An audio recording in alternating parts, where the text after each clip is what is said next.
Très cher père, tu m'as demandé récemment pourquoi je prétends avoir peur de toi. Comme d'habitude, je n'ai rien su te répondre, en partie justement à cause de la peur que tu m'inspires, en partie parce que la motivation de cette peur comporte trop de détails pour pouvoir être exposée oralement avec une certaine cohérence. Et si j'essaie maintenant de te répondre par écrit, ce ne sera encore que de façon très incomplète parce que, même en écrivant, la peur et ses conséquences gênent mes rapports avec toi et parce que la grandeur du sujet outrepasse de beaucoup ma mémoire et ma compréhension. En ce qui te concerne, les choses se sont toujours présentées très simplement, du moins pour ce que tu en as dit devant moi et sans discrimination devant beaucoup d'autres personnes. Tu voyais cela à peu près de la façon suivante. Tu as travaillé durement toute ta vie, tu as tout sacrifié pour tes enfants, pour moi surtout. En conséquence, j'ai mené la grande vie. J'ai eu liberté entière d'apprendre ce que je voulais, j'ai été préservé des soucis matériels, donc je n'ai pas eu de soucis du tout. Tu n'as exigé aucune reconnaissance en échange, tu connais la gratitude des enfants, mais tu attendais au moins un peu de prévenance, un signe de sympathie, au lieu de quoi je t'ai fui depuis toujours pour chercher refuge dans ma chambre, auprès de mes livres, auprès d'amis fous ou d'idées extravagantes. Je ne t'ai jamais parlé à cœur ouvert, je ne suis jamais allé te trouver au temple, je n'ai jamais été te voir à Franzbad, et d'une manière générale, je n'ai jamais eu l'esprit de famille, je ne me suis jamais soucié ni de ton commerce, ni de tes autres affaires. J'ai soutenu Otla dans son entêtement et tandis que je ne remue pas le petit doigt pour toi, je ne t'apporte même pas un billet de théâtre, je fais tout pour mes amis. Si tu résumes ton jugement sur moi, il s'ensuit que ce que tu me reproches n'est pas quelque chose de positivement inconvenant ou méchant, à l'exception peut-être de mon dernier projet de mariage, mais de la froideur, de la bizarrerie, de l'ingratitude. Et ceci, tu me le reproches comme si j'en portais la responsabilité, comme s'il m'avait été possible d'arranger les choses autrement, disons en donnant un coup de barre, alors que tu n'as pas le moindre tort, à moins que ce ne soit celui d'avoir été trop bon pour moi. Cette description dont tu uses communément, je ne la tiens pour exacte que dans la mesure où je te crois, moi aussi, absolument innocent de l'éloignement survenu entre nous. Mais absolument innocent, je le suis aussi. Si je pouvais t'amener à le reconnaître, il nous serait possible d'avoir, je ne dis pas une nouvelle vie, nous sommes tous deux beaucoup trop vieux pour cela, mais une espèce de paix, d'arriver non pas à une suspension, mais à un adoucissement de tes éternels reproches. Chose singulière, tu as une sorte de pressentiment de ce que je veux dire. Ainsi, par exemple, tu m'as dit récemment « Je t'ai toujours aimé, et même quand je ne me serais pas comporté extérieurement avec toi comme d'autres pères ont coutume de le faire, justement, parce que je ne peux pas feindre comme d'autres. Or, père, je n'ai jamais, dans l'ensemble, douté de ta bonté à mon égard, mais je considère cette remarque comme inexacte. Tu ne peux pas feindre, c'est juste. Mais affirmer pour cette unique raison que les autres pères le font, ou bien relève de la pure chicane, ce qui interdit de continuer la discussion, ou bien, et selon moi c'est le cas, exprime de façon voilée le fait qu'il y a quelque chose d'anormal entre nous, quelque chose que tu as contribué à provoquer, mais sans qu'il y ait de ta faute. Si c'est vraiment cela que tu penses, nous sommes d'accord. Je ne dis pas, naturellement, que ton action sur moi soit la seule cause de ce que je suis devenu. Ce serait exagéré, et je tombe même dans cette exagération. Quand j'aurais été élevé absolument à l'écart de ton influence, il est fort possible que je n'eusse pu devenir un homme selon ton cœur. Sans doute aurais-je tout de même été un être faible, anxieux, hésitant, inquiet. Ni un Robert Kafka, ni un Karl Hermann, mais j'aurais cependant été tout autre et nous aurions parfaitement pu nous entendre. J'aurais été heureux de t'avoir comme ami, comme chef, comme oncle, comme grand-père, même, encore qu'avec plus d'hésitation, comme beau-père. Mais, comme père, tu étais trop fort pour moi. D'autant que mes frères sont morts en bas âge, que mes sœurs ne sont nées que bien plus tard et que, en conséquence, j'ai dû soutenir seul un premier choc pour lequel j'étais beaucoup trop faible. Fais une comparaison entre nous. Moi, en abrégeant beaucoup, le vis avec un certain fond Kafka qui, justement, n'est pas stimulé par cette volonté qui porte les Kafka vers la vie, les affaires, la conquête, mais par un aiguillon, le vie, dont l'action plus secrète, plus timide, s'exerce dans une autre direction et souvent même cesse tout à fait. Toi, en revanche, un vrai Kafka par la force, la santé, l'appétit, la puissance vocale, le don d'élocution, le contentement de soi-même, le sentiment d'être supérieur au monde, la ténacité, la présence d'esprit, la connaissance des hommes, une certaine générosité. Tout cela, bien entendu, avec les défauts et les faiblesses que comportent ces qualités, et dans lesquelles tu es rejeté par ton tempérament et souvent, par tes accès de colère. Peut-être n'es-tu pas entièrement Kafka dans ta manière générale de voir, pour autant que je puisse te comparer à l'oncle Philippe, à Ludwig et à Heinrich. C'est étrange, ici non plus, je ne vois pas très clair. Il est certain qu'ils étaient tous plus gais, plus alertes, moins contraints, plus sociables, moins sévères que toi. En cela, d'ailleurs, je tiens beaucoup de toi, et j'ai beaucoup trop bien géré l'héritage, sans toutefois que ma constitution possédât les contrepoids nécessaires dont tu disposes. Mais d'autre part, il se peut que tu aies connu des époques différentes sous ce rapport, et tu étais peut-être plus gai avant d'avoir été déçu et accablé par tes enfants à la maison. Quand il y avait des étrangers, en effet, tu n'étais plus le même. Et il se peut que tu le sois davantage depuis que tes petits-enfants et ton gendre t'apportent un peu de cette chaleur que tes propres enfants, à part Vali, peut-être, ne pouvaient pas te donner. En tout cas, nous étions si différents et si dangereux l'un pour l'autre du fait de cette différence que, si l'on avait voulu prévoir comment nous allions, moi, l'enfant se développant lentement, et toi, l'homme fait, nous comporter l'un envers l'autre, on aurait pu supposer que tu allais me réduire en poussière et qu'il ne resterait rien de moi. Or, cela ne s'est pas produit. Les choses vivantes ne se calculent pas à l'avance. Mais il s'est produit quelque chose de plus grave peut-être. En disant cela, je te prie instamment de ne pas oublier que je ne crois pas le moins du monde à une faute de ta part. Tu as agi sur moi comme il te fallait agir, mais il faut que tu cesses de voir une méchanceté particulière de ma part dans le fait que j'ai succombé à cette action. J'étais un enfant craintif, ce qui ne m'empêchait pas d'être têtu comme le sont les enfants. Il est certain aussi que ma mère me gâtait. Mais je ne puis pas croire que j'ai été un enfant particulièrement difficile à mener. Je ne puis pas croire qu'on eût pu obtenir tout ce qu'on voulait de moi, en me parlant sur un ton affectueux, en me prenant posément par la main, en me regardant avec bonté. Or, tu es bien, au fond, un homme bon et tendre. Ce qui suit n'y contredira pas, car je parle uniquement de l'apparence que tu prenais aux yeux de l'enfant quand tu agissais sur lui. Mais tous les enfants n'ont pas la persévérance et l'audace de chercher aussi longtemps qu'il faut pour arriver à la bonté. Tu ne peux traiter un enfant que selon ta nature, c'est-à-dire en recourant à la force, au bruit, à la colère, ce qui, par-dessus le marché, te paraissait tout à fait approprié dans mon cas, puisque tu voulais faire de moi un garçon plein de force et de courage. Aujourd'hui, je ne peux évidemment pas décrire de façon immédiate tes méthodes d'éducation au cours des toutes premières années, mais je peux assez bien les imaginer en les déduisant de ce qu'elles ont été plus tard, ainsi que de la façon dont tu traites Félix. À quoi il convient d'ajouter cette circonstance aggravante que tu étais, à l'époque, plus jeune, donc plus alerte, plus violent, plus spontané, encore plus insouciant qu'aujourd'hui. Que tu étais, en outre, totalement pris par ton commerce et que, te montrant à peine une fois par jour, tu faisais sur moi une impression d'autant plus profonde qu'elle était rare et que l'habitude ne risquait guère de l'affaiblir. De mes premières années, je ne me rappelle qu'un incident. Peut-être t'en souvient-il aussi. Une nuit, je ne cessais de pleurnicher en réclamant de l'eau, non pas assurément parce que j'avais soif, mais en partie pour vous irriter, en partie pour me distraire. De violentes menaces répétées plusieurs fois étant restées sans effet, tu me sortis du lit, me portas sur la pavlatche et m'y laissa un moment, seul, en chemise, debout devant la porte fermée. Je ne prétends pas que ce fût une erreur. Peut-être t'était-il impossible alors d'assurer le repos de tes nuits par un autre moyen. Je veux simplement, en le rappelant, caractériser tes méthodes d'éducation et leur effet sur moi. Il est probable que cela a suffi à me rendre obéissant par la suite, mais, intérieurement, cela m'a causé un préjudice. Conformément à ma nature, je n'ai jamais pu établir de relation exacte entre le fait, tout naturel pour moi, de demander de l'eau sans raison, et celui, particulièrement terrible, d'être porté dehors. Bien des années après, je souffrais encore à la pensée douloureuse que cet homme gigantesque, mon père, l'ultime instance, pouvait presque sans motif me sortir du lit la nuit pour me porter sur la pavlatche, prouvant par là à quel point j'étais nul à ses yeux.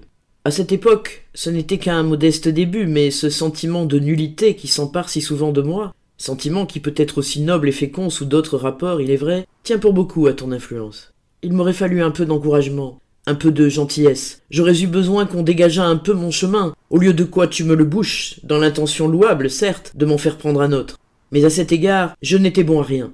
Tu m'encourageais, par exemple, quand je marchais au pas et saluais bien, mais je n'étais pas un futur soldat. Ou bien tu m'encourageais quand je parvenais à manger copieusement, ou même à boire de la bière, quand je répétais des chansons que je ne comprenais pas, ou rabâchais tes phrases favorites. Mais rien de tout cela n'appartenait à mon avenir. Il est significatif qu'aujourd'hui encore, tu ne m'encourages que dans les choses qui te touchent personnellement, quand ton sentiment de ta valeur est en cause.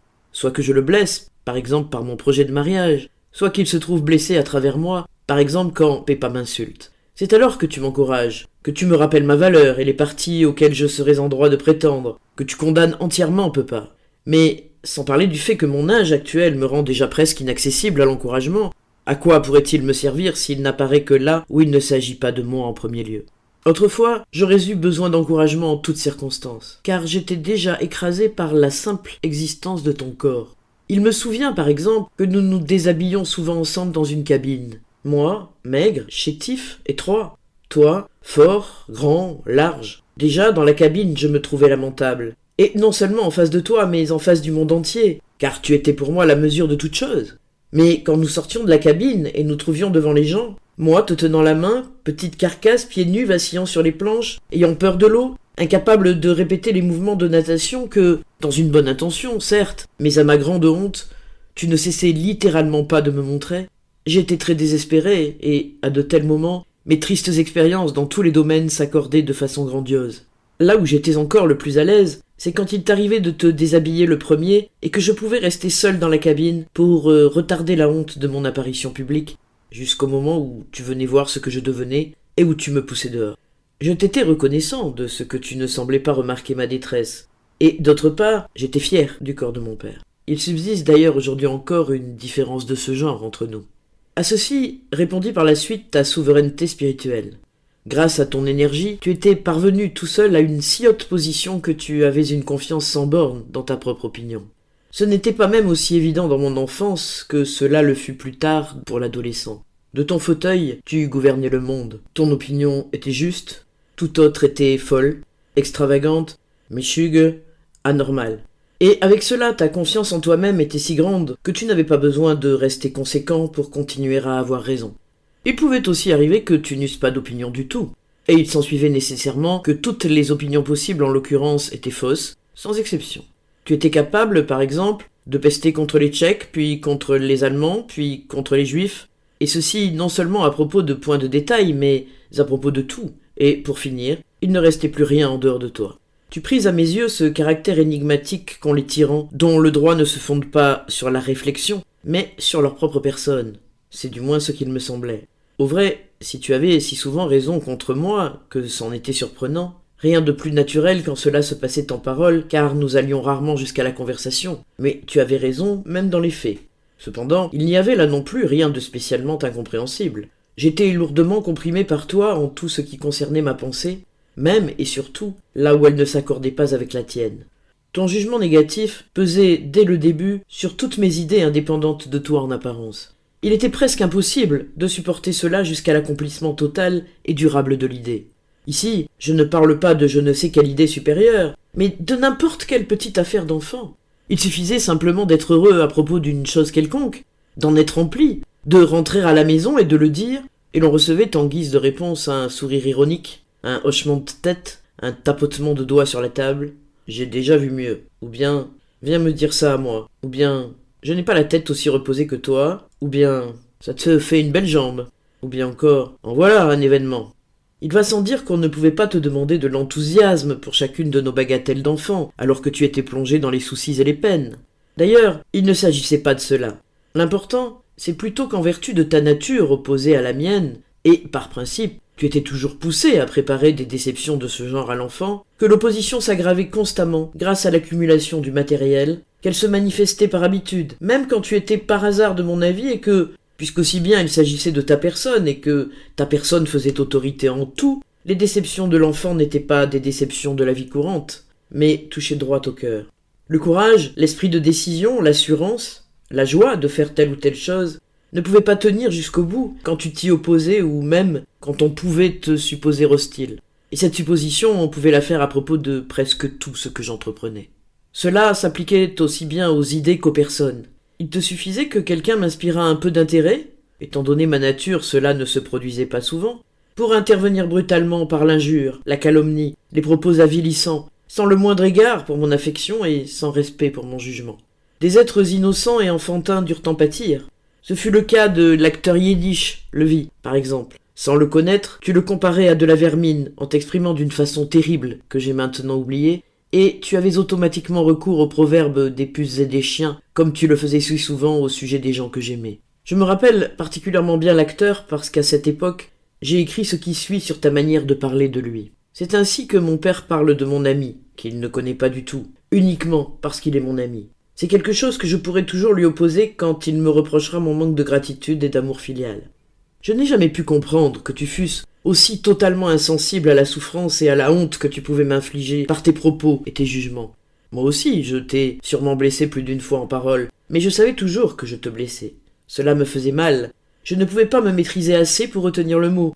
J'étais encore en train de le prononcer que je le regrettais déjà.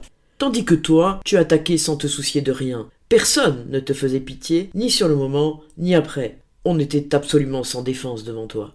Cependant, tu procédais de la sorte dans toute ta manière d'élever un enfant. Je crois que tu as un certain talent d'éducateur. Ton éducation aurait certainement pu être utile à un être fait de la même pâte que toi. Il aurait aperçu le bon sens de ce que tu disais, n'aurait point eu d'autres soucis et aurait tranquillement accompli les choses de cette façon. Mais pour l'enfant que j'étais, tout ce que tu me criais était positivement un commandement du ciel, je ne l'oubliais jamais. Cela restait pour moi le moyen le plus important dont je disposais pour juger le monde, avant tout pour te juger toi-même, et sur ce point, tu faisais complètement faillite. Étant enfant, je te voyais surtout au repas et la plus grande partie de ton enseignement consistait à m'instruire dans la manière de se conduire convenablement à table. Il fallait manger de tout ce qui était servi, s'abstenir de parler de la qualité des plats, mais il t'arrivait souvent de trouver le repas immangeable. Tu traitais les mets de boustifailles, ils avaient été gâtés par cette idiote, la cuisinière, etc. Comme tu avais un puissant appétit et une propension particulière à manger tout très chaud, rapidement et à grandes bouchées, il fallait que l'enfant se dépêchât. Il régnait à table un silence lugubre, entrecoupé de remontrances. « Mange d'abord, tu parleras après. » Ou bien « Plus vite, plus vite, plus vite !» Ou bien « Tu vois, j'ai fini depuis longtemps. On n'avait pas le droit de ronger les os, toi tu l'avais. On n'avait pas le droit de laper le vinaigre, toi tu l'avais. L'essentiel était de couper le pain droit, mais il était indifférent que tu le fisses avec un couteau dégoûtant de sauce. Il fallait veiller à ce qu'aucune miette ne tombât à terre, c'était finalement sous ta place qu'il y en avait le plus. À table, on ne devait s'occuper que de manger, mais toi, tu te curais les ongles, tu te les coupais, tu taillais des crayons, tu te nettoyais les oreilles avec un cure-dent. Je t'en prie, père, comprends-moi bien. Toutes ces choses étaient des détails sans importance. Elles ne devenaient accablantes pour moi que dans la mesure où toi, qui faisais si prodigieusement autorité à mes yeux, tu ne respectais pas les ordres que tu m'imposais. Il s'ensuivit que le monde se trouva partagé en 3 parties. L'une, celle où je vivais en esclave, soumis à des lois qui n'avaient été inventées que pour moi, et auxquelles, par-dessus le marché, je ne pouvais jamais satisfaire entièrement, sans savoir pourquoi. Une autre, qui m'était infiniment lointaine, dans laquelle tu vivais, occupée à gouverner, à donner des ordres, et à t'irriter parce qu'ils n'étaient pas suivis. Une troisième, enfin, où le reste des gens vivaient heureux, exempts d'ordre et d'obéissance.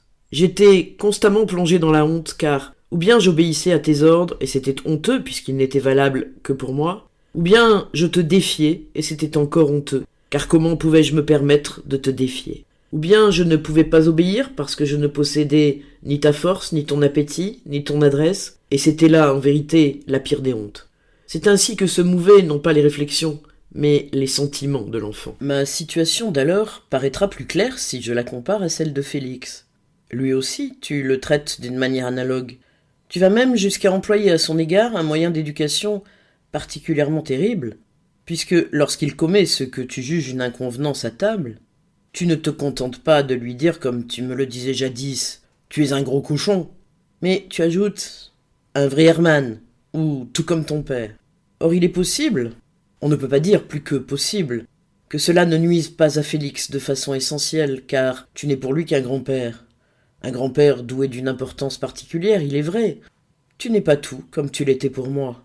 En outre, Félix est un caractère calme, déjà viril, en quelque sorte, et tu peux le décontenancer par ta voix de tonnerre, mais non le marquer de façon durable, d'autant qu'il est relativement peu avec toi et se trouve soumis à d'autres influences.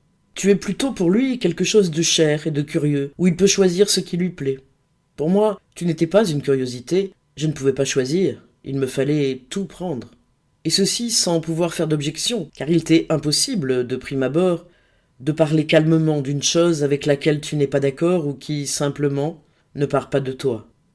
Ces dernières années, tu expliques cela par ta susceptibilité cardiaque, mais tu n'as jamais été différent que je sache. Ta susceptibilité cardiaque te fournit tout au plus un moyen d'exercer ta domination plus sévèrement, puisque le seul fait d'y penser étouffe l'ultime objection chez les autres. Ce n'est naturellement pas un reproche, mais la constatation d'un fait. Pour ce qui est d'Otla, par exemple, tu dis souvent « Mais c'est qu'on ne peut pas lui parler, elle vous saute aussitôt au visage. » Le fait est pourtant que ce n'est pas du tout elle qui saute. Tu confonds la chose avec la personne. La chose te saute au visage, et tu la juges sur le champ, sans entendre la personne. Les arguments qu'on avance ensuite ne peuvent que t'irriter davantage, jamais te convaincre. Tu ne parles plus que pour ajouter « Fais ce que tu veux, s'il ne tient qu'à moi, tu es libre. Tu es majeur, je n'ai pas de conseils à te donner. » Et tout cela avec cette voix basse, enrouée et effrayante, qui exprime la colère et la condamnation totale, et qui me fait moins trembler aujourd'hui que dans mon enfance, parce que le sentiment de culpabilité exclusif ressenti par l'enfant est remplacé en partie par une certaine connaissance de notre détresse à tous les deux. L'impossibilité d'avoir des relations pacifiques avec toi eut encore une autre conséquence, bien naturelle en vérité. Je perdis l'usage de la parole. Sans doute n'aurais-je jamais été un grand orateur, même dans d'autres circonstances, mais j'aurais tout de même parlé couramment le langage humain ordinaire. Très tôt, cependant, tu m'as interdit de prendre la parole. Pas de réplique. Cette menace et la main levée qui l'a soulignée m'ont de tout temps accompagné. Devant toi, dès qu'il s'agissait de tes propres affaires, tu étais un excellent orateur. Je pris une manière de parler saccadée et bégayante, mais ce fut encore trop pour ton goût et je finis par me taire, d'abord par défi peut-être, puis parce que je ne pouvais plus ni penser, ni parler en ta présence. Et comme tu étais mon véritable éducateur, les effets s'en sont fait sentir partout dans ma vie. D'une manière générale, tu commets une singulière erreur en croyant que je ne me suis jamais soumis à ta volonté. Je puis dire que le principe de ma conduite à ton égard n'a pas été toujours contre tout, ainsi que tu le crois et me le reproches. Au contraire, si je t'avais moins bien obéi, tu serais sûrement beaucoup plus satisfait de moi. Contrairement à ce que tu penses, ton système pédagogique a touché juste. Je n'ai échappé à aucune prise. Tel que je suis, abstraction faite, bien entendu, des données fondamentales de la vie et de son influence, le résultat de ton éducation et de mon obéissance. Si ce résultat t'est néanmoins pénible, si même tu te refuses inconsciemment à le reconnaître pour le produit de ton éducation, cela tient précisément à ce que ta main et mon matériel ont été si étrangers l'un à l'autre. Tu disais, pas de réplique, voulant amener par là à se taire en moi les forces qui t'étaient désagréables, mais l'effet produit était trop fort. J'étais trop obéissant, je devins tout à fait muet, je baissai pavillon devant toi et n'osais plus bouger que quand j'étais assez loin pour que ton pouvoir ne pût plus m'atteindre, au moins directement. Mais tu restais là et tout te semblait, une fois de plus, être contre, alors qu'il s'agissait simplement d'une conséquence naturelle de ta force et de ma faiblesse.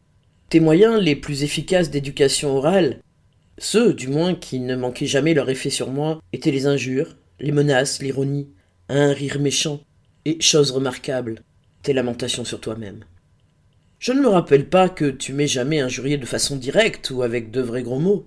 Ce n'était d'ailleurs pas nécessaire, tu avais tant d'autres moyens à ta disposition et au surplus, les injures pleuvaient si fort sur les autres personnes de mon entourage, tant à la maison qu'au magasin, surtout au magasin, que, petit garçon, j'en étais parfois étourdi. Je ne voyais pas pourquoi elles ne m'auraient pas été destinées. Les gens que tu injuriais n'étant assurément pas pires que moi et ne te donnant sûrement pas plus de mécontentement.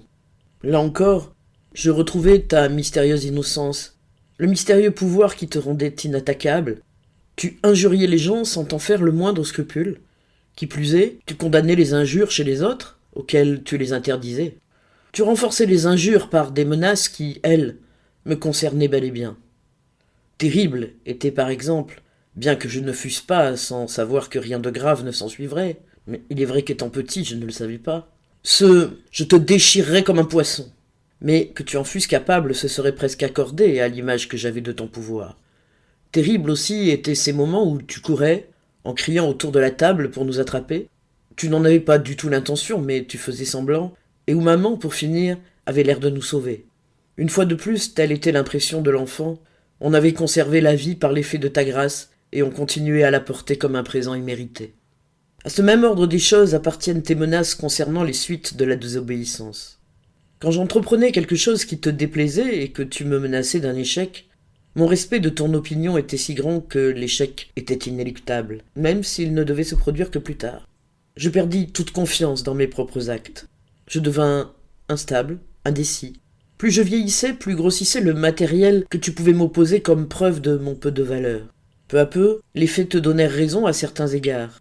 Encore une fois, je me garde bien d'affirmer que tu es seul responsable de ce que je suis devenu.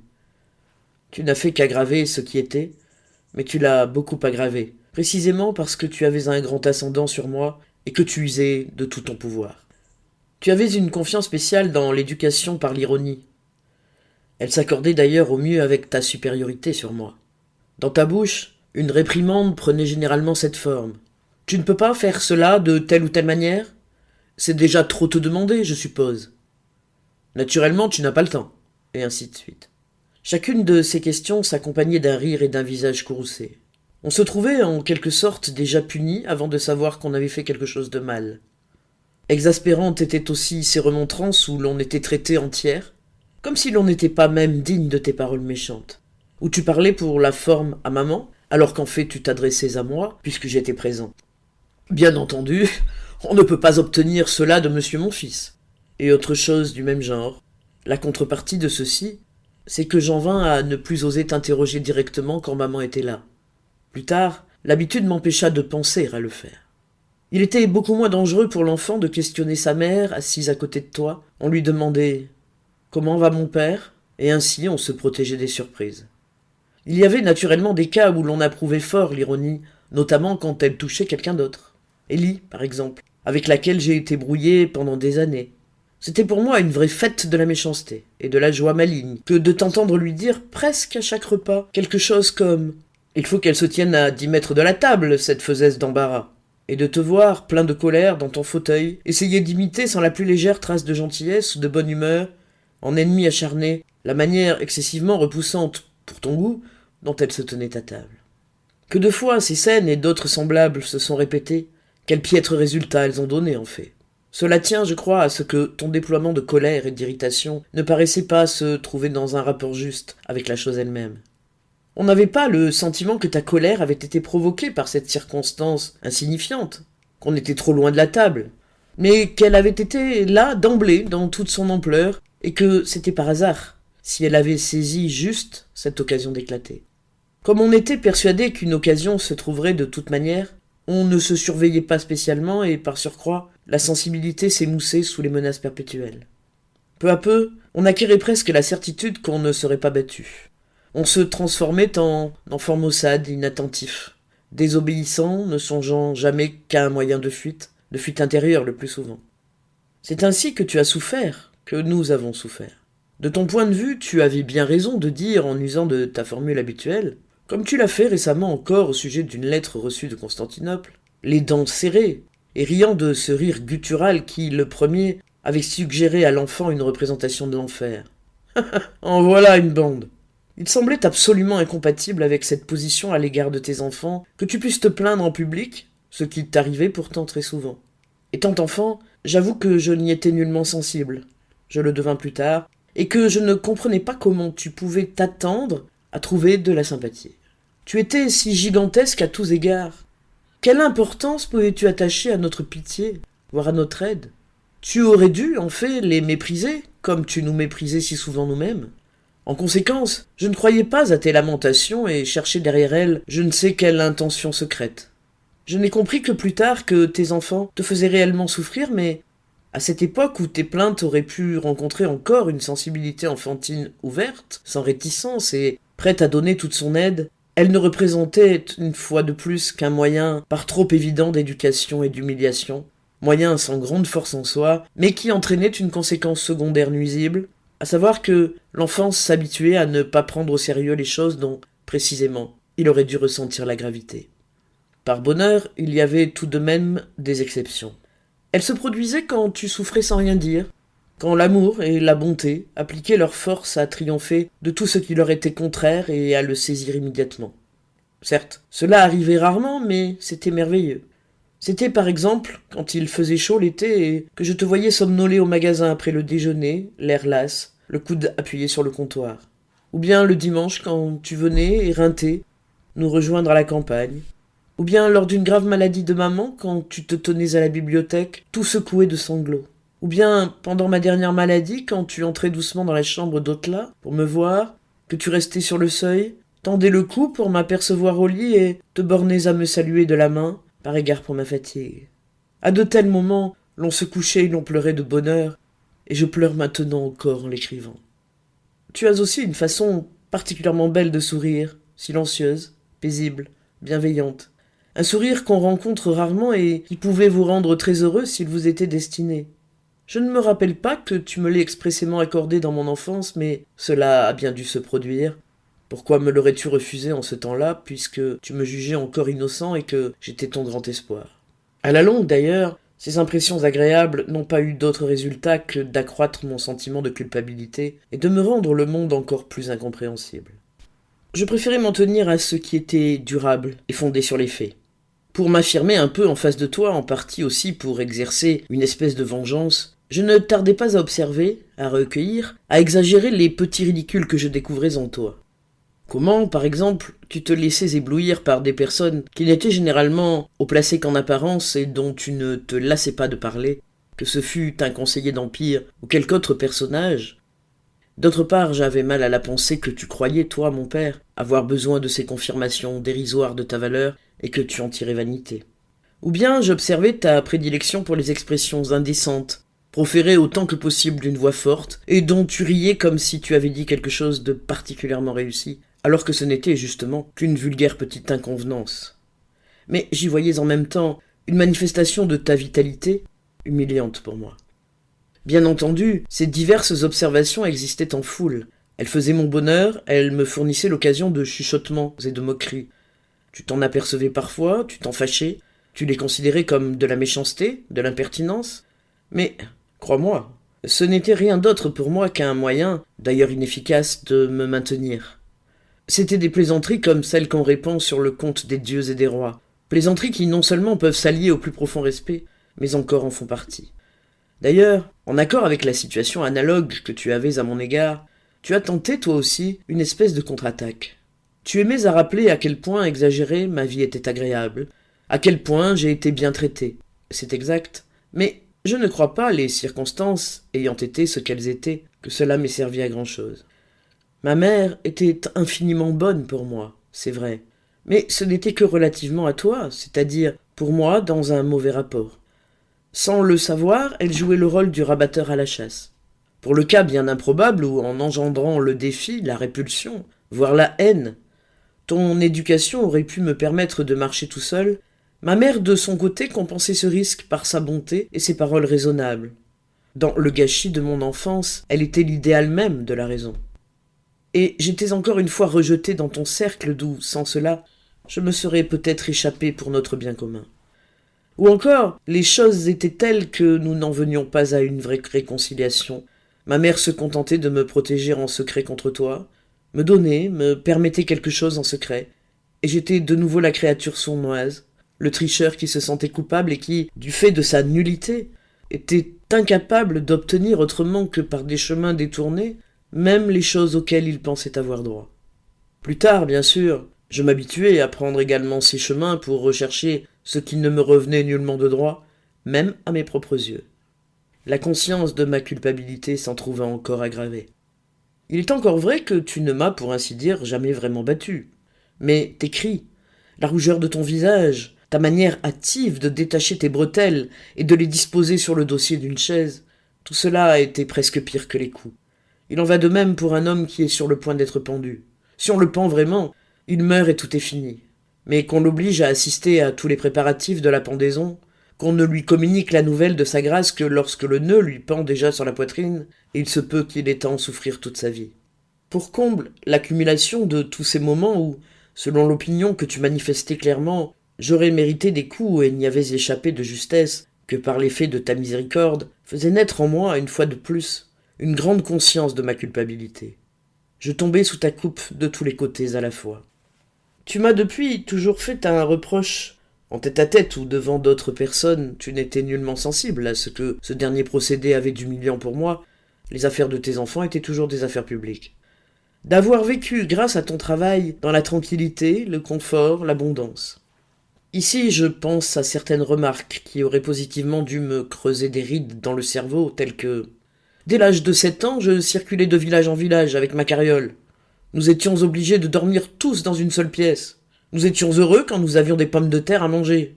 J'étais si mal vêtu en hiver que j'ai eu des plaies ouvertes aux jambes pendant des années.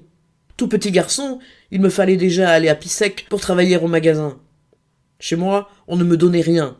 Même quand j'ai été soldat, c'est encore moi qui envoyais de l'argent à la maison. Mais tout de même, pour moi, mon père était toujours mon père. Qui donc sait cela aujourd'hui? Qu'en savent donc les enfants? Est-ce qu'un enfant d'aujourd'hui peut le comprendre? En d'autres circonstances, de tels récits auraient pu constituer un excellent moyen pédagogique. Il aurait pu fortifier l'enfant et l'encourager à surmonter des souffrances et des privations analogues à celles que le père avait endurées. Mais ce n'est pas là ce que tu voulais. Grâce aux résultats de tes efforts, précisément, la situation n'était plus la même. Rien ne fournissait plus l'occasion de se distinguer de la manière dont tu l'avais fait. Cette occasion, il aurait fallu pour commencer la créer par la force et l'action subversive, à supposer que nous eussions eu l'esprit de décision et la force nécessaire pour cela, à supposer aussi que maman, de son côté, n'eût pas tenté de nous en empêcher par ses propres moyens. Mais tout cela, tu étais bien loin de le vouloir. C'était même ce que tu appelais ingratitude, extravagance, désobéissance, trahison, folie. Ainsi, tandis que d'un côté tu nous y poussais par ton exemple, par des récits qui nous accablaient de honte, tu nous l'interdisais de l'autre avec la dernière sévérité. S'il en avait été autrement, tu aurais dû, abstraction faite des circonstances secondaires, être réellement ravi de l'aventure d'Otla Azuro. Elle voulait vivre dans le pays d'où tu étais venu. Elle voulait connaître le travail et les privations que tu avais connues. Et de même que tu avais été indépendant de ton père, elle refusait de jouir des fruits de ton travail. Étaient-ce là des intentions si terribles, si éloignées de ton exemple et de ton enseignement? Il est vrai, les desseins d'Otla se sont finalement soldés par un échec. Ils ont été réalisés de façon un peu ridicule peut-être, avec trop de tapage, sans assez d'égard pour ses parents. Mais en était-elle seule responsable? La faute n'en était-elle pas aussi aux circonstances? Et surtout, à l'éloignement que tu éprouvais pour elle? Cet éloignement était-il moins grand au magasin, ainsi que tu as essayé de t'en persuader toi-même plus tard, qu'il ne le fut par la suite à Zuro? Et n'est-il pas absolument certain que tu avais le pouvoir de transformer cette aventure et de la rendre excellente? À supposer que tu eussent été à même de te vaincre à ce point, en lui accordant tes encouragements, tes conseils, ton contrôle, ou même en te bornant simplement à la tolérer. À l'occasion de ces sortes d'expériences, tu avais coutume de dire sur un ton de plaisanterie amère que nous avions la vie trop belle. En un sens, pourtant, cette plaisanterie n'en est pas une. Ce que tu avais acquis en luttant, nous le recevions de ta main, mais ce combat pour la vie extérieure qui t'avait été immédiatement accessible et qui, bien entendu, ne nous était pas plus épargné qu'à toi, il nous fallait le gagner sur le tard, à l'âge adulte, avec des forces qui étaient demeurées celles d'un enfant. Je ne prétends pas qu'à cause de cela, notre situation soit forcément plus défavorable que n'elle était la tienne. Il est bien probable, au contraire, que toutes deux se valent, ce qui n'implique d'ailleurs aucune comparaison des aptitudes fondamentales. Nous sommes simplement désavantagés par le fait que nous ne pouvons pas nous vanter de notre détresse, ni nous en servir pour humilier les autres, ainsi que tu le faisais. Je ne nie pas non plus qu'il m'eût été possible de tirer un profit normal des fruits de ton travail, si largement couronné de succès, de les mettre en valeur et de travailler à ton bonheur en continuant à les exploiter. Mais précisément, notre éloignement mutuel s'y opposait. Je pouvais jouir de ce que tu me donnais, mais seulement dans l'humiliation, dans la fatigue et la faiblesse, dans la conscience de ma culpabilité. C'est pourquoi je ne pouvais te montrer de reconnaissance qu'à la manière d'un mendiant, et non par mes actes. Au dehors, toute cette éducation produisit un premier effet. Je me mis à fuir tout ce qui, même de loin, pouvait me faire penser à toi, et d'abord le magasin.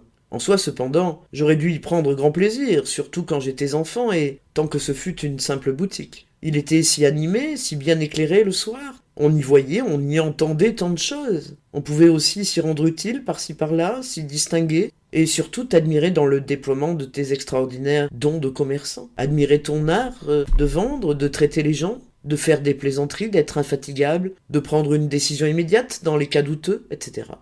Rien que ta façon de faire un paquet ou d'ouvrir une caisse était un spectacle digne d'être vu. Et toutes ces choses, l'une dans l'autre, n'étaient certes pas la pire des écoles pour un enfant. Mais comme la frayeur que tu m'inspirais m'envahissait peu à peu de tous côtés, le magasin lui-même finit par me causer un malaise. Les événements qui s'y passaient, et qui d'abord m'avaient semblé aller de soi, maintenant me faisaient souffrir et m'accabler de honte. Ici, je pense en particulier à ta manière de traiter le personnel. Je ne sais pas, il se peut qu'elle ait été la même dans toutes les maisons de commerce. À l'époque où j'étais à l'Assicurazione Generale, elle ressemblait vraiment beaucoup à la tienne, et je motivais ma démission en déclarant au directeur, ce qui n'était pas tout à fait vrai sans être tout à fait un mensonge, que je ne pouvais pas supporter cette habitude de crier qui, d'ailleurs, ne m'avait jamais touché directement. C'était là pour moi un point trop douloureusement sensible dès l'origine. Mais, étant enfant, les autres maisons de commerce ne m'intéressaient pas. Toi, en revanche, je te voyais, je t'entendais crier, pester, déchaîner ta rage avec une violence qui, à ce que je croyais alors, devait être sans pareil dans le monde entier. Et ceci valait non seulement pour les injures, mais aussi pour la tyrannie que tu montrais d'autre part. Ainsi, tu jetais d'un coup brutal au bas du comptoir les marchandises que tu ne voulais pas voir mêlées à d'autres. Seul le caractère irréfléchi de ta fureur te donnait quelque excuse, ce qui obligeait le commis à les ramasser. Ou bien, invariablement, tu disais, en parlant d'un commis tuberculeux, qu'il crève donc, ce chien malade. Tu appelais tes employés des ennemis payés, c'est bien du reste ce qu'ils étaient. Mais avant même qu'ils le fussent devenus, tu m'avais semblé être leur ennemi payant. C'est là aussi qu'une grande leçon me fut donnée. J'appris que tu pouvais être injuste. En ce qui me concernait, je ne l'aurais pas remarqué de sitôt. Trop de culpabilité s'était amassée en moi qui te donnait raison. Mais, selon mon opinion enfantine, opinion qui fut un peu, mais point tellement, corrigée plus tard, les gens du magasin étaient des étrangers qui travaillaient pour nous et qui, en échange, étaient réduits à vivre dans la peur perpétuelle que tu leur inspirais. Ici, naturellement, j'exagérais parce que j'admettais sans plus que tu produisais sur les gens un effet aussi terrible que sur moi. Si l'on avait été ainsi, ils n'auraient vraiment pas pu vivre. Dans la mesure où il s'agissait d'adultes ayant pour la plupart des nerfs à toute épreuve, ils n'avaient aucune peine à se débarrasser de telles injures, et la chose, en fin de compte, te faisait plus de mal qu'à eux. Mais cela me rendit le magasin insupportable. Il me rappelait trop ma propre situation à ton égard. Comme homme d'affaires, tu étais en effet, abstraction faite de tes intérêts d'employeur et même de ton caractère despotique, si supérieur à tous ceux qui n'ont jamais été formés par toi que rien de ce qu'ils réalisaient ne pouvait te satisfaire, il fallait bien que d'une manière analogue, tu fusses à jamais insatisfait de moi. C'est pourquoi j'appartenais nécessairement au parti du personnel, auquel je me rattachais d'ailleurs de toute façon, en raison de mon caractère craintif qui, en soi déjà, m'empêchait de comprendre qu'on pût traiter les gens de la sorte et m'inspirait le désir de réconcilier le personnel, lequel, à mon sens, devait être effroyablement irrité, avec toi, et, ne fût-ce que dans l'intérêt de ma propre sécurité, avec toute notre famille. Pour y parvenir, il ne me suffisait pas d'avoir à l'égard du personnel une conduite ordinaire et convenable. Je ne pouvais même pas me contenter d'être modeste. Il me fallait bien plutôt être humble, non seulement être le premier à saluer, mais encore faire en sorte qu'on ne me rendît pas mon salut. Et même si, en bas, la personne sans importance que j'étais leur avait léché les pieds, cela n'aurait pas encore suffi à les payer des coups que toi, le maître, tu leur assénais d'en haut. Cette situation, qui était alors la mienne quand j'approchais autrui, eut des répercussions qui, dépassant le cadre du magasin, se prolongèrent dans l'avenir. Il y a quelque chose d'analogue encore, quand moins dangereux et moins profondément ancré que chez moi, dans la prédilection d'au-delà pour la fréquentation des gens pauvres, dans son habitude qui te fâche réellement de rechercher la compagnie des bonnes. Pour finir, le magasin me fit presque peur.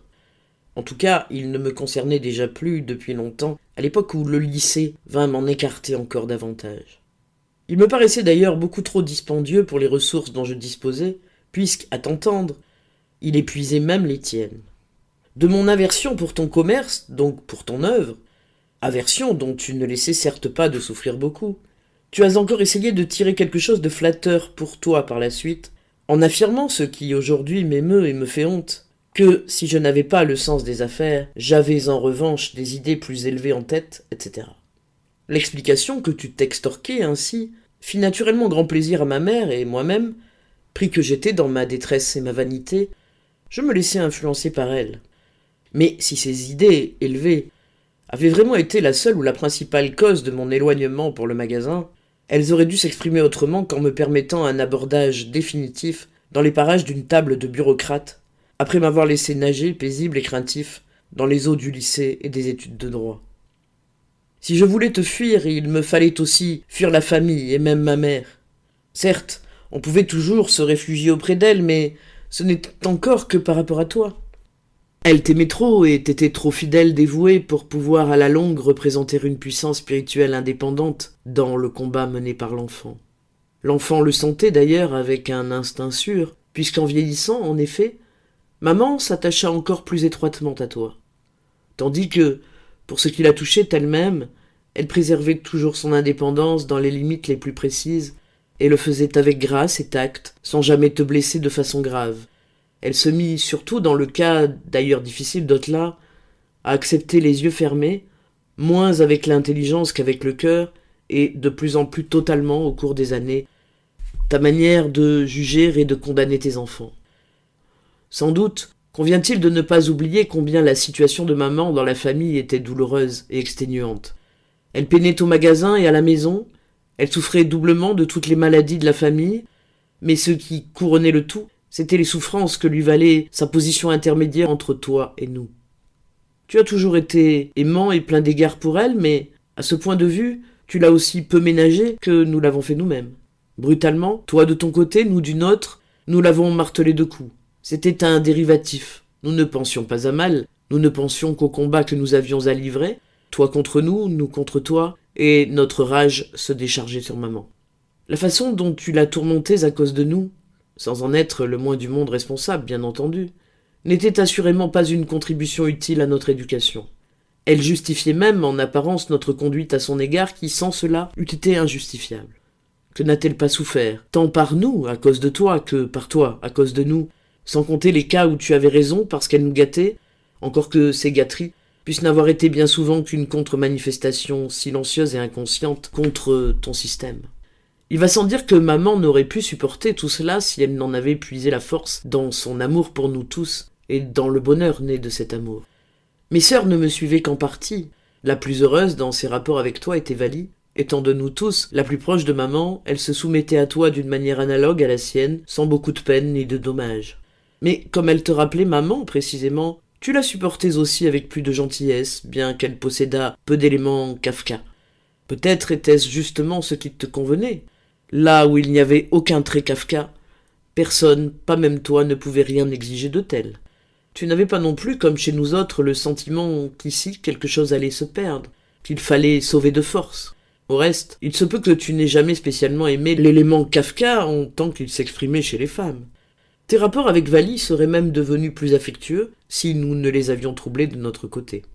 Ellie est l'unique exemple d'une évasion hors de ton cercle ayant presque complètement réussi. C'est d'elle que je l'aurais le moins attendue dans son enfance, car c'était vraiment une enfant engourdie, lasse, craintive, chagrine, exagérément humble, méchante, paresseuse, gourmande, avare. C'est à peine si je pouvais la regarder, et quant à lui adresser la parole, cela m'était impossible tant elle me rappelait ce que j'étais moi-même, tant sa manière de subir la contrainte de notre éducation commune était semblable à la mienne. Son avarice surtout m'était odieuse, parce que la mienne était, si possible, plus grande encore.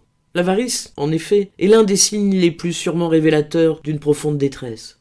Tout était si précaire pour moi que je ne possédais effectivement que ce que j'avais déjà dans les mains ou dans la bouche, ou ce qui, tout au moins, était en chemin pour y parvenir. Comme Ellie se trouvait dans la même situation que moi, c'était justement cela qu'elle avait le plus envie de me prendre. Mais tout a changé quand elle a quitté la maison pour se marier et avoir des enfants, très jeune, c'est le point important. Elle est alors devenue gaie, insouciante, courageuse, généreuse, désintéressée, pleine d'espoir. Il est presque incroyable que tu n'aies pas du tout remarqué ce changement. En tout cas, tu ne l'apprécies pas comme il le mérite, tant tu es aveuglé par ta rancune contre elle. Rancune qui existe depuis toujours et qui, au fond, n'a pas changé. La seule différence, c'est qu'elle est devenue moins actuelle du fait qu'Ellie n'habite plus chez nous, que ton amour pour Félix et ton attachement pour Karl lui ont, en outre, fait perdre de son importance. Il n'y a plus guère que Gertie qui en supporte parfois les conséquences. C'est à peine si j'ose parler d'Otla. Je sais qu'en le faisant, je risque de compromettre l'effet que j'attends de cette lettre. Dans les circonstances habituelles, c'est-à-dire quand elle n'est pas spécialement en difficulté ou exposée à un danger, tu n'éprouves pour elle que de la haine. Tu me l'as avoué toi-même. Selon toi, c'est à dessein qu'elle te fait constamment souffrir et provoque ta colère. Et tandis que tu souffres par sa faute, elle est soulagée et satisfaite. Une espèce de démon, donc. Pour que tu puisses la méconnaître à ce point, il faut que la distance qui vous sépare soit immense, encore plus grande qu'entre toi et moi. Elle est si loin de toi que tu ne la vois plus. Tu mets un fantôme à l'endroit où tu t'attends à la voir. Je t'accorde qu'avec elle, ta tâche était particulièrement difficile. Moi-même, je ne vois pas tout à fait clair dans ce cas très compliqué. Quoi qu'il en soit, elle se présentait comme une espèce de levier pourvue des meilleures armes Kafka. Entre toi et moi, il n'y avait pas de lutte réelle. J'étais bientôt à bout de force, le seul résultat était ma fuite, mon amertume, ma tristesse, mon combat intérieur. Mais vous deux, vous étiez toujours en position de combat, toujours alerte et plein de force. Spectacle aussi désespérant que grandiose. Tout au début, il est certain que vous avez dû être très proches l'un de l'autre, car, aujourd'hui encore, Otla est peut-être, de nous quatre, l'image la plus pure de ton mariage avec maman et des forces qui s'y sont trouvées réunies. J'ignore ce qui a pu vous priver de l'harmonie qui fait le bonheur d'un père et d'un enfant, mais je suis tenté de croire que l'évolution d'Otla a été semblable à la mienne. D'un côté, la tyrannie de ta nature, de l'autre, l'entêtement des leviers, leur sensibilité, leur sentiment de l'injustice, leur inquiétude, et tout cela soutenu par la conscience que vous aviez de posséder la force des Kafka. Sans doute l'ai-je influencé moi aussi, mais moins de mon propre mouvement que du simple fait de mon existence. D'ailleurs, en tant que dernière venue, elle est entrée dans un rapport de force déjà établi et a pu se former un jugement elle-même à partir de l'abandon matériel préparé. Je vais même jusqu'à penser qu'au fond, elle a été indécise pendant un certain temps, ne sachant pas si elle devait se jeter dans tes bras ou dans ceux de tes ennemis. À cette époque, c'est manifestement toi qui as laissé passer l'occasion favorable, mais si cela avait été possible, vous auriez formé un couple d'une splendide harmonie.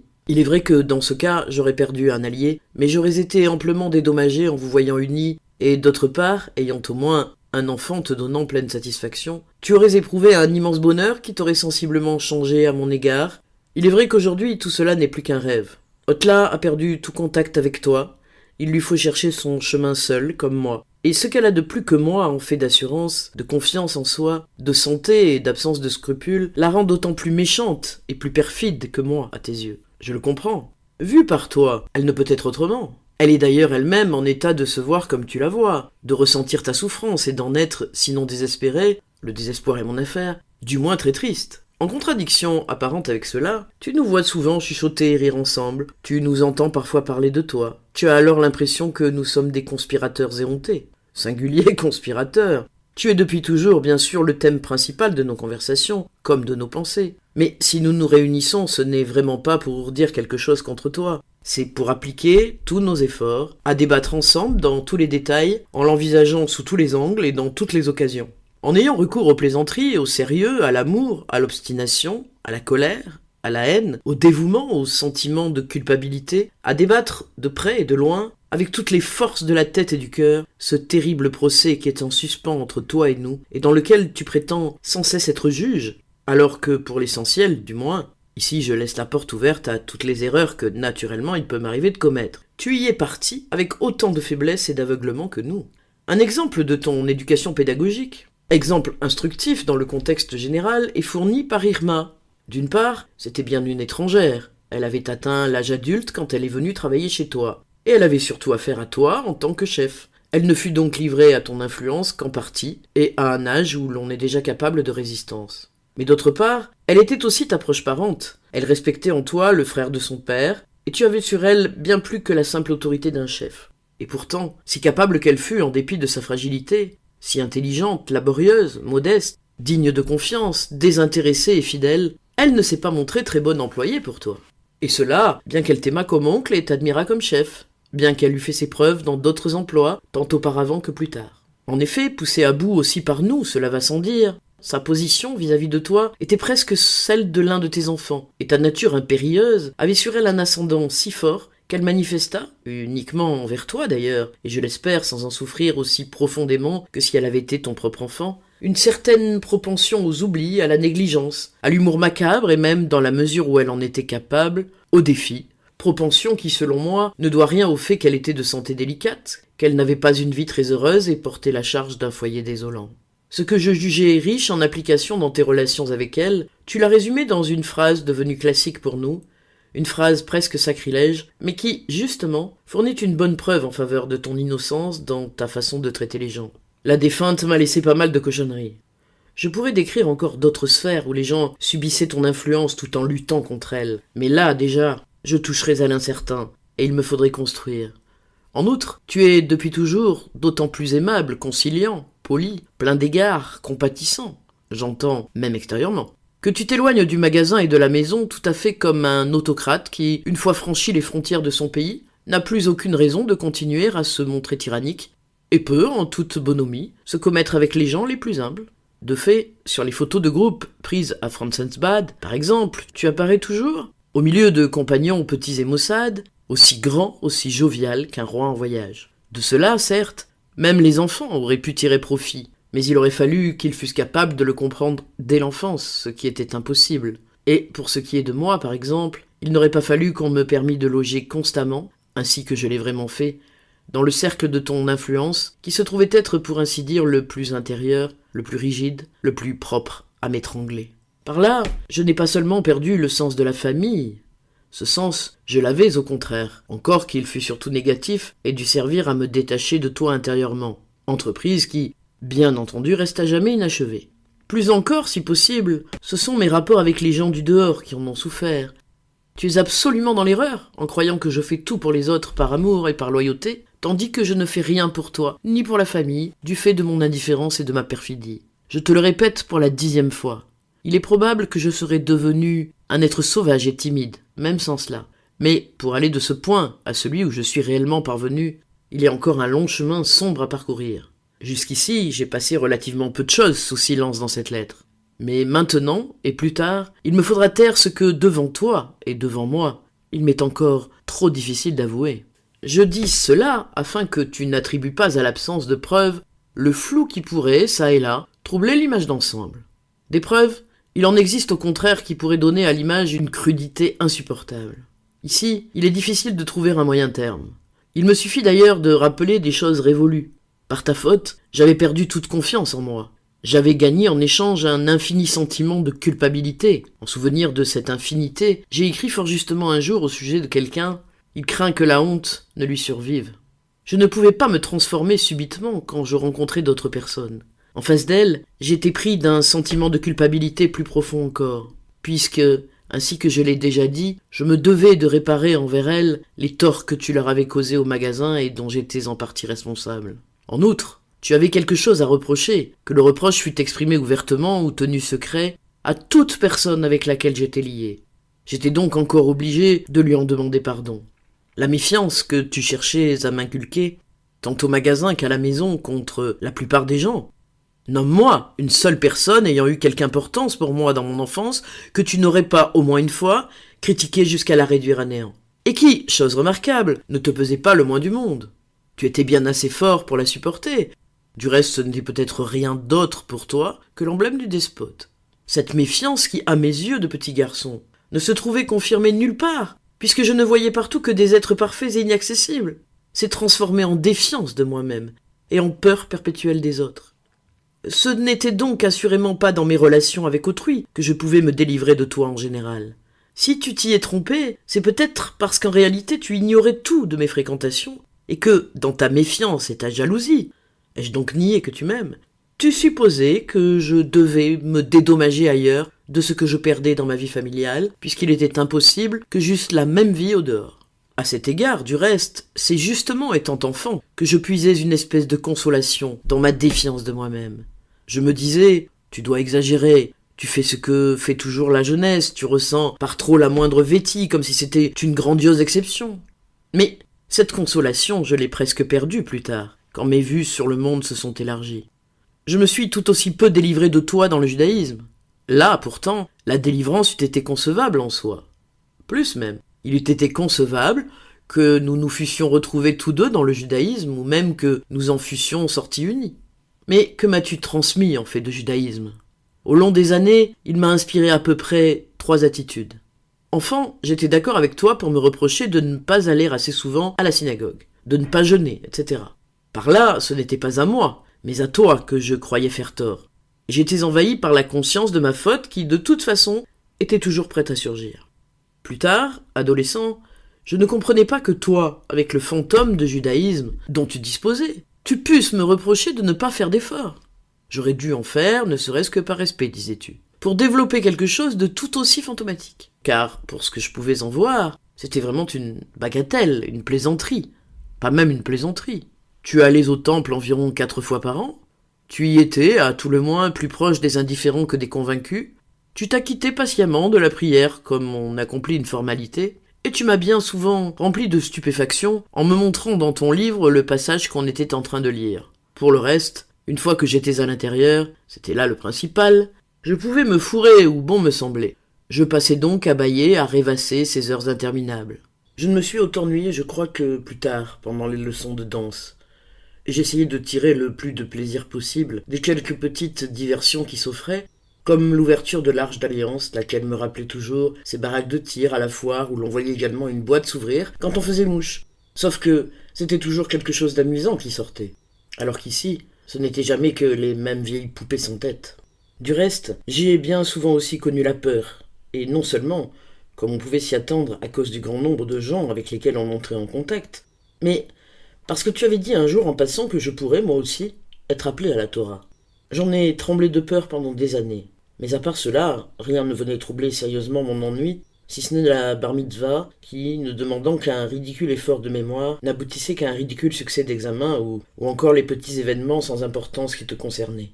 Ainsi, par exemple, le moment où tu étais appelé à la Torah et où tu te tirais à ton honneur de cette épreuve, à mon sens exclusivement mondaine, ou bien encore la fête des morts, quand tu restais au temple pour assister à la cérémonie, et qu'on me renvoyait, ce qui sans doute, en raison de mon exclusion et de mon manque de tout intérêt profond pour ce qui se passait là, m'a donné pendant des années le sentiment à peine conscient qu'il devait s'agir d'une chose indécente. S'il en allait ainsi au temple, c'était, si possible, encore plus lamentable à la maison. On se bornait à fêter la première soirée du Seder, qui, il est vrai, sous l'influence des enfants grandissants. Mais pourquoi devais-tu te soumettre à cette influence, parce que tu l'avais provoquée, dégénéra de plus en plus en une véritable comédie, accompagnée de fous rires. Tel était donc le matériel constituant la foi qui m'a été transmise, matériel à quoi s'ajoutait tout au plus ta main tendue, désignant les fils du millionnaire Fuchs qui accompagnaient leur père à la synagogue. Je ne voyais pas ce qu'on pouvait faire de mieux avec un pareil matériel que de s'en libérer au plus vite. Cette libération, justement, me semblait être le plus pieux des actes. Plus tard, cependant, je vis les choses sous un autre jour et je compris pourquoi tu étais en droit de croire, là comme ailleurs, que je te trahissais avec méchanceté. Tu avais effectivement rapporté un peu de judaïsme de cette sorte de ghetto rural dont tu étais issu. C'était bien peu, et ce peu a encore diminué sous l'influence de la ville et de l'armée, mais quoi qu'il en soit, tes impressions et tes souvenirs de jeunesse étaient tout juste suffisants pour te permettre une espèce de vie juive, et ceci d'autant plus que, descendant d'une race vigoureuse et ne risquant guère pour ta part d'être ébranlé par les scrupules religieux, quand ils ne se mêlaient pas par trop à des considérations sociales, tu n'avais pas grand besoin d'un appui de ce genre. Au fond, la loi qui gouvernait ta vie consistait à croire en la vérité absolue des opinions d'une certaine classe juive, ce qui revient à dire, puisque ces opinions faisaient partie de ta personne, à croire en toi-même. Même cela comportait encore une bonne part de judaïsme, mais vis-à-vis de l'enfant, c'était trop peu pour être transmis. Ton judaïsme s'épuisait complètement tandis que tu le remettais entre mes mains. Il y avait là en partie des impressions de jeunesse impossibles à transmettre, en partie ta manière d'être que je redoutais. Il était impossible de faire comprendre à un enfant observant tout avec l'excès d'acuité né de la peur que les quelques balivernes que tu accomplissais au nom du judaïsme, avec une indifférence proportionnée à leur futilité, pouvaient avoir un sens plus élevé. Pour toi, elles avaient la valeur de petits souvenirs d'une époque révolue, et c'est pour cela que tu voulais me les proposer.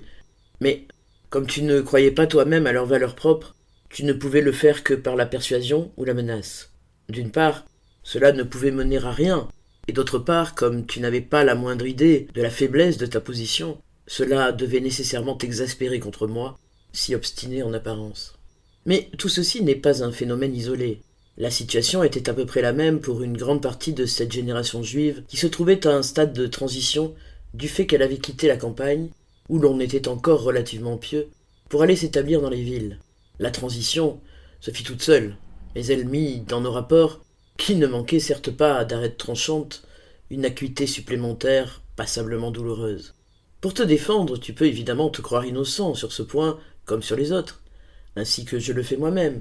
Mais pourquoi ne pas expliquer cette innocence par ta nature et par les conjonctures de ton époque, au lieu de l'expliquer par les seules circonstances extérieures, et de dire par exemple que tu as eu bientôt de travail et de tracas dans ta vie pour consacrer du temps à de semblables préoccupations. C'est ainsi que tu te plais à transformer ton innocence, qui est indubitable, en reproches injustes contre les autres. C'est là un raisonnement qu'il est toujours très facile de réfuter, ici comme ailleurs. Ce dont il s'agissait, ce n'était pas de donner un enseignement quelconque à tes enfants, mais de leur montrer une vie exemplaire. Si ton judaïsme avait été plus fort, Ton exemple aurait été plus coercitif. Et ceci, bien entendu, et une fois de plus, n'est nullement un reproche. Ce n'est qu'une défense contre tes reproches. Récemment, tu as lu les souvenirs de jeunesse de Franklin. C'est vraiment à dessein que je te les ai donnés à lire. Non pas, comme tu l'as remarqué ironiquement, à cause d'un court passage concernant le régime végétarien, mais en raison des rapports de l'auteur avec son père, tels qu'ils sont décrits, et en raison des rapports de l'auteur avec son fils, tels qu'ils s'expriment d'eux-mêmes dans ses souvenirs écrits à l'intention du fils. Après coup, ma conception de ton judaïsme s'est trouvée confirmée dans une certaine mesure par ton comportement au cours de ces dernières années, quand il te parut que je m'intéressais plus qu'avant aux questions juives. Comme tu montres de l'aversion pour toutes les choses dont je m'occupe, et surtout pour ma manière de m'en occuper, tu ne manquas pas non plus d'en montrer ici. Mais sans s'arrêter à cela, on aurait pu s'attendre à ce que tu fisses une petite exception sur ce point. Car dans ce cas, c'était bien un judaïsme issu de ton judaïsme qui s'agitait pour naître, et avec lui, la possibilité de nouveaux rapports entre nous. Je ne nie pas que si tu avais montré de l'intérêt pour ces choses, elles n'eussent pu, par là même, me devenir suspectes. Je ne songe pas un instant à me prétendre meilleur que toi à cet égard. Mais je n'eus même pas à en faire la preuve. Par mon entremise, le judaïsme te devint odieux. Tu jugeas les écrits juifs illisibles, ils te dégoûtèrent. Cela pouvait signifier que tu affirmais obstinément la vérité du judaïsme, que tu m'avais montré dans mon enfance, rien n'existant au-delà. Cependant, il n'était guère concevable que tu pusses t'entêter à le dire. Ce dégoût, abstraction faite de ce qu'il n'était pas d'abord dirigé contre le judaïsme, mais contre ma personne, ce dégoût ne pouvait donc signifier que ceci. Tu reconnaissais inconsciemment la faiblesse de ton judaïsme et de mon éducation juive. Tu ne voulais à aucun prix qu'elle te fût rappelée, et à tous les souvenirs de ce genre, tu répondais par une haine ouverte. Tu exagérais d'ailleurs beaucoup, en faisant négativement tant de cas de mon judaïsme tout neuf. D'abord, il était gros de ta malédiction, et ensuite, les relations avec autrui jouaient un rôle décisif dans son évolution. Dans mon cas, c'était un rôle mortel. Tu as touché plus juste en concevant de l'aversion pour mon activité littéraire, ainsi d'ailleurs que pour tout ce qui s'y rattachait et dont tu ne savais rien. Là, je m'étais effectivement éloigné de toi, tout seul sur un bout de chemin. Encore que ce fut un peu à la manière du ver qui, le derrière écrasé par un pied, cède du devant de son corps pour se dégager et se traîner à l'écart. J'étais en quelque façon hors d'atteinte. Je recommençais à respirer. Exceptionnellement, la répugnance que tu ne manquas pas de me montrer d'emblée pour mon activité littéraire, comme pour le reste, me fut agréable. Ma vanité, mon ambition avaient certes à souffrir de l'accueil devenu célèbre parmi nous que tu faisais à mes livres. Pose-le sur la table de nuit. Lorsqu'il arrivait un livre, en effet, tu jouais généralement aux cartes. Mais au fond, je m'en trouvais bien, non seulement à cause de mon attitude de revendication méchante, non seulement parce que je me réjouissais de voir ma conception de nos rapports une fois de plus confirmée, mais aussi, tout à fait spontanément, parce que cette formule me paraissait signifier à peu près « maintenant tu es libre ». Bien entendu, c'était là une illusion. Je n'étais pas, ou dans le meilleur des cas, pas encore libre. Dans mes livres, il s'agissait de toi. Je ne faisais que m'y plaindre de ce dont je ne pouvais me plaindre sur ta poitrine. C'était un adieu que je te disais. Un adieu intentionnellement traîné en longueur, mais qui, s'il m'était imposé par toi, avait lieu dans un sens déterminé par moi. Mais comme tout cela a été peu de choses, si cela vaut la peine d'en parler, c'est uniquement parce que cela s'est passé dans ma vie. Ailleurs, il n'y aurait rien à en retenir. Et aussi parce que ce qui a été pressentiment dans mon enfance, espoir plus tard, et plus tard encore bien souvent désespoir, a régné sur toute ma vie. Et, si l'on veut, une fois de plus, en empruntant ton visage, m'a dicté mes quelques petites décisions. Ainsi, le choix d'une profession. Avec les vues larges et même la patience que tu avais dans cet ordre d'idées, tu m'as laissé entièrement libre. Il est vrai qu'en cela, tu te conformais aussi au comportement général, déterminant pour toi, de la petite bourgeoisie juive à l'égard de ses fils, ou que, pour le moins, tu adoptais les jugements de valeur ayant cours dans cette classe sociale. La décision fut encore influencée en définitive par l'une de tes erreurs habituelles sur ma personne. De tout temps, en effet, ton orgueil paternel, ton ignorance de mon existence véritable et certaines déductions que tu tirais de la fragilité de ma santé t'ont amené à me croire particulièrement travailleur. Étant enfant, selon toi, je n'ai pas cessé d'étudier et, plus tard, je n'ai pas cessé d'écrire. Or, ceci est bien loin d'être exact. En exagérant beaucoup moins, on pourrait dire au contraire que je n'ai guère étudié et rien appris du tout. Il n'y a vraiment rien d'extraordinaire à ce que, avec une mémoire moyenne et une intelligence qui n'était pas des plus médiocres, il me soit resté quelques bribes de ce que j'ai appris tout au long de ces années. Quoi qu'il en soit, comparé à ma dépense de temps et d'argent au milieu d'une vie paisible, et extérieurement sans souci, comparé surtout au savoir de presque tous les gens que je connais, la somme de mes connaissances, et surtout de ce qui en fait la base, est absolument pitoyable. C'est pitoyable, mais compréhensible pour moi. Depuis que je suis en mesure de penser, l'affirmation de mon existence spirituelle m'a donné des soucis tellement graves que tout le reste m'a été indifférent. Chez nous, les lycéens juifs tombent facilement dans la bizarrerie. On trouve parmi eux les types les plus invraisemblables, mais cette indifférence qui était la mienne, cette indifférence froide, à peine déguisée, inaltérable, brutalement contente d'elle-même, qui, chez un enfant déjà suffisamment fantasque en soi, mais froidement fantasque, se condamnait elle-même à l'impuissance et allait jusqu'au ridicule, je ne l'ai plus jamais rencontrée nulle part. Il faut bien dire que, dans mon cas, elle était l'unique protection possible contre un délabrement nerveux provoqué par l'angoisse et le sentiment de culpabilité. Absorbé, je ne l'étais que par mon inquiétude au sujet de ma propre personne. Mais cette inquiétude affectait les formes les plus diverses. Par exemple, je m'inquiétais de ma santé. Cela a commencé de façon anodine. J'étais pris çà et là d'une légère crainte à propos de troubles digestifs, de la perte de quelques cheveux, d'une déviation de la colonne vertébrale, et ainsi de suite. Puis cela s'aggrava suivant d'innombrables degrés pour finir par une vraie maladie. Mais comme je n'étais sûr de rien, comme j'attendais de chaque instant une nouvelle confirmation de mon existence, comme il n'y avait rien qui fût en ma possession réelle, incontestable, exclusive et déterminée, par moi seul, sans équivoque, comme j'étais, en somme, un fils déshérité, je me pris à douter aussi de ce qui m'était le plus proche, de mon propre corps. Je poussai tout en hauteur, mais je ne sus que faire de mon corps. La charge était trop lourde, mon dos se voûta, j'osais à peine bouger, encore moins faire de la gymnastique, je restais faible, j'admirais comme une merveille ce dont je disposais encore, ma bonne digestion par exemple. C'était suffisant pour la perdre, et c'est ainsi que le chemin de l'hypocondrie se trouva libre, jusqu'au moment où, épuisé par l'effort surhumain que m'imposait ma volonté de me marier, je me mis à cracher le sang. Résultat qu'on peut sans doute attribuer pour une bonne part à mon logement du palais Schönbrunn, et que je peux mentionner dans cette lettre, puisque si j'ai tenu à avoir ce logement, c'est uniquement parce que je le croyais nécessaire à mon travail littéraire. Tout cela n'a donc pas été provoqué par un excès de travail, ainsi que tu te l'es toujours imaginé. Il y a eu des années où, en pleine santé, j'ai passé plus de temps à traîner sur le canapé que tu ne l'as jamais fait dans ta vie entière, en comptant toutes tes maladies. Quand je te quittais en courant, l'air excessivement affairé, c'était généralement pour aller me coucher dans ma chambre. La somme totale de travail que j'ai produite, tant à la maison qu'au bureau, où certes la paresse n'attire guère l'attention, et la mienne était tenue en lisière par mon caractère timoré et infime. Si tu en avais un aperçu, tu serais épouvanté. Il est probable que la paresse n'était pas dans ma nature, mais je n'avais rien à faire. Là où je vivais, j'étais rejeté, condamné, écrasé, et, quoique je fisse vraiment les efforts les plus désespérés pour trouver un refuge ailleurs, ce n'était pas là un travail.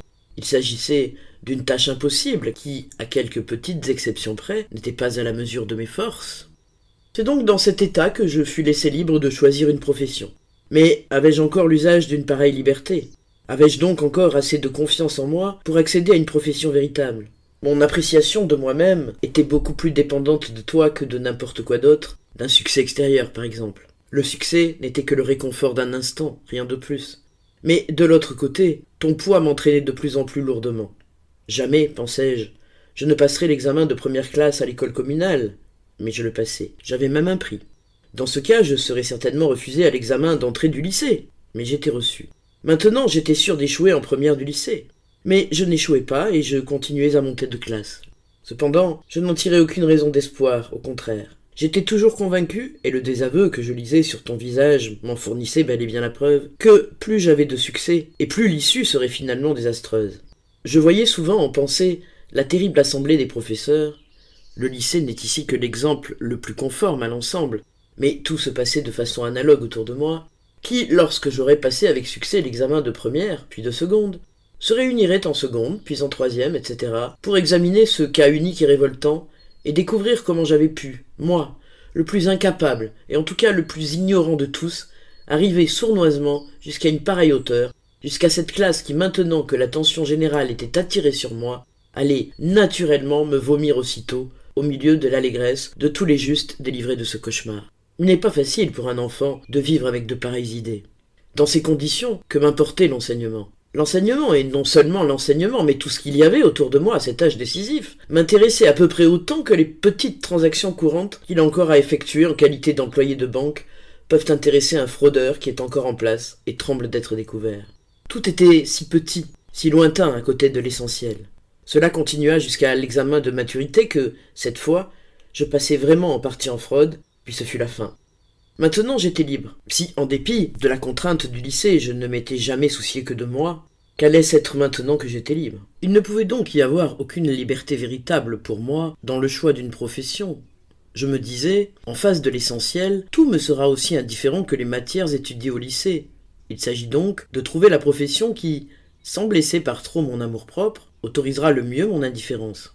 Ainsi, les études de droit allaient de soi.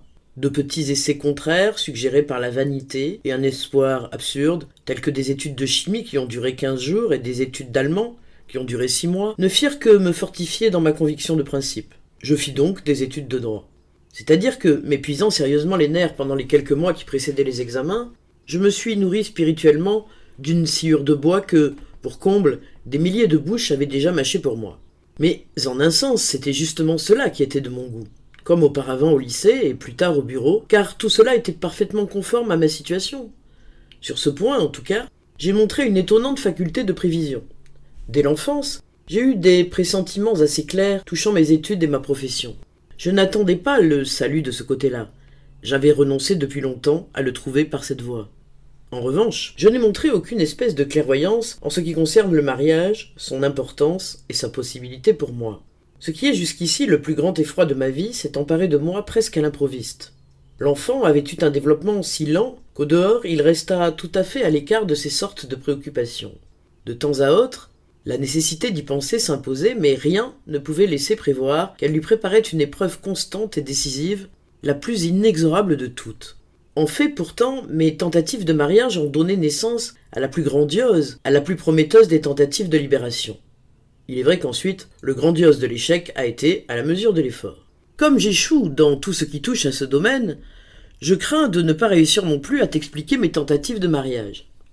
Et pourtant, le succès de cette lettre tout entière en dépend, car, d'une part, c'est dans ces tentatives que se trouve réuni tout ce dont je disposais en fait de forces positives, et, d'autre part, toutes les forces négatives que j'ai décrites comme le résultat de ton éducation, c'est-à-dire la faiblesse, le manque de confiance en soi, le sentiment de culpabilité, s'y sont rassemblées avec furie et ont établi un véritable cordon de troupe entre le mariage et moi. De plus, il me sera difficile de m'expliquer, parce qu'à force d'avoir pensé à ce problème, à force de l'avoir retourné en tous sens pendant tant de jours et tant de nuits, le seul fait de l'avoir sous les yeux me trouble déjà. L'explication ne me sera facilitée que par ton incompréhension du problème, qui, selon moi, est totale. Rectifier quelque peu une incompréhension aussi absolue ne me paraît pas exagérément difficile. D'abord, tu fais entrer l'échec de mes mariages dans la série de mes autres insuccès. En soi, je n'aurais rien contre cette façon de voir, à condition que tu voulus bien admettre les raisons que j'ai fournies jusqu'ici pour expliquer mes échecs. Il entre vraiment dans la même série, mais tu sous-estimes son importance. Tu la sous-estimes à tel point que, lorsque nous en parlons ensemble, c'est en vérité de choses entièrement différentes que nous parlons. J'ose affirmer qu'il ne t'est rien arrivé dans toute ta vie qui ait eu pour moi une importance comparable à celle que mes tentatives pour me marier ont eue pour moi. Et je ne veux pas dire par là que tu n'as rien connu d'aussi important en soi, au contraire. Ta vie a été beaucoup plus riche en événements et en soucis, beaucoup plus tumultueuse que la mienne. Mais c'est justement pour cela qu'il ne t'est rien arrivé de tel. C'est comme pour quelqu'un qui a 5 marches basses à monter, tandis qu'un deuxième n'en a qu'une, mais une qui, du moins pour lui, est aussi haute que les 5 autres réunis. Le premier ne se contentera pas de venir à bout de ces 5 marches. Il en montera des centaines, des milliers d'autres.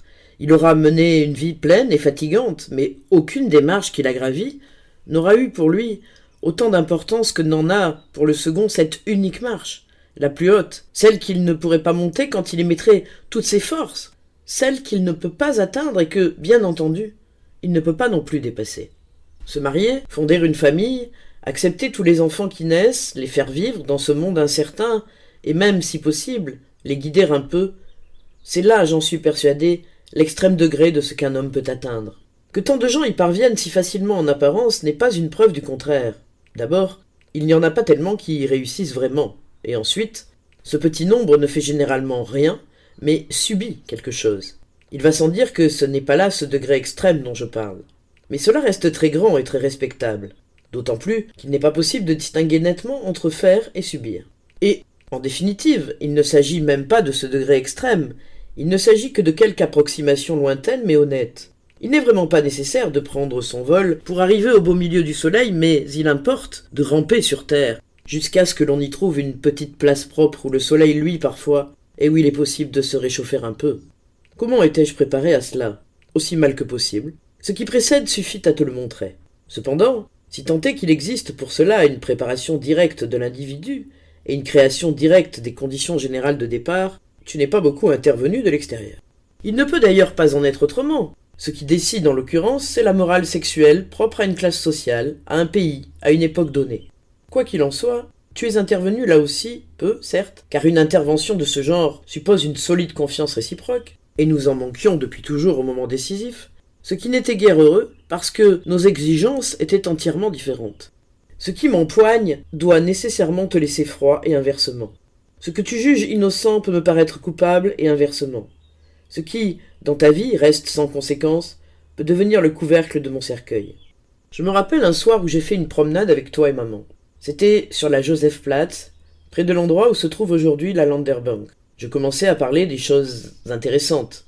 Et je le fis bêtement, sur un ton vantard, en affichant un air supérieur, de la fierté, de l'indifférence, ce qui était faux, de la froideur, ce qui était vrai, et en bégayant comme je le faisais généralement quand je te parlais. Je vous fis des reproches parce que vous m'aviez laissé dans l'ignorance, parce que mes camarades de classe avaient été les premiers à se charger de m'instruire et que j'avais côtoyé de grands dangers. Là, je mentais à ma manière effrontément, à seule fin de me montrer courageux, ma timidité m'empêchant d'avoir une idée plus précise des grands dangers en question. Et pour conclure, je vous fis comprendre que maintenant j'étais par bonheur instruit de tout, que je n'avais plus besoin de conseils et que tout était rentré dans l'ordre. Si j'avais abordé ce sujet, c'était d'abord pour avoir au moins le plaisir d'en parler, ensuite par curiosité, et enfin pour me venger de je ne sais quoi sur vous. Tu pris cela selon ton caractère, fort simplement, et tu te bornas à dire que tu pouvais me donner conseil pour me permettre de pratiquer ces choses sans danger. Peut-être avais-je voulu, justement, t'arracher une réponse de ce genre. Elle s'accordait bien à la lascivité d'un garçon bourré de viande, gavé de toutes les bonnes choses, physiquement inactif et perpétuellement occupé de soi-même, mais ma pudeur extérieure en fut, ou tout au moins, s'en crut si gravement offensée que, bien malgré moi, je me trouvai dans l'impossibilité de continuer à parler, et rompis l'entretien avec une insolence hautaine. Il n'est pas facile de porter un jugement sur la réponse que tu me fis ce jour-là. D'un côté, il y a dans sa franchise quelque chose d'écrasant qui vient, pour ainsi dire, de temps immémoriaux. Mais d'un autre côté, pour ce qui est de l'enseignement lui-même, elle révèle une absence de scrupules parfaitement moderne. Je ne sais pas quel âge je pouvais avoir alors, je n'avais sans doute pas beaucoup plus de 16 ans. Il demeure que, pour un adolescent tel que moi, c'était une singulière réponse, et quel ait été le premier précepte me venant de toi qui impliqua directement une manière de vivre, mais bien en évidence la distance qui nous séparait. Mais son sens véritable, dont je ne pris à moitié conscience que bien plus tard, quoiqu'il se fût profondément imprimé en moi dès ce moment, était le suivant. À tes yeux, et combien plus encore, selon mon sentiment d'alors, ce que tu me conseillais était la plus grande saleté qui se pût concevoir. Il était secondaire que tu pris soin de ne pas laisser mon corps rapporter quelque chose de cette saleté chez toi. Par là, tu ne faisais que protéger ta maison et te protéger toi-même. L'essentiel, c'est bien plutôt que tu restais à l'extérieur de ton conseil, que tu restais un époux, un homme pur que ces choses-là ne pouvaient atteindre. Cela eut des conséquences d'autant plus graves pour moi que le mariage lui-même me paraissait honteux et que je ne pouvais donc pas appliquer à mes parents les remarques abstraites que j'avais entendu faire à son sujet. Tu en fus encore plus pur à mes yeux, je te plaçai encore plus haut. Je ne pouvais concevoir qu'avant de te marier, par exemple, tu eusses pu te donner à toi-même semblable conseil. Ainsi, il ne restait sur toi presque aucune trace de boue terrestre. Et c'était justement toi qui, en me parlant franchement, me poussais à descendre dans la boue comme si je lui étais destiné. Si le monde ne se composait que de toi et de moi, ce que j'inclinais fort à croire, la pureté du monde finissait donc avec toi et, en vertu de ton conseil, la boue commençait avec moi.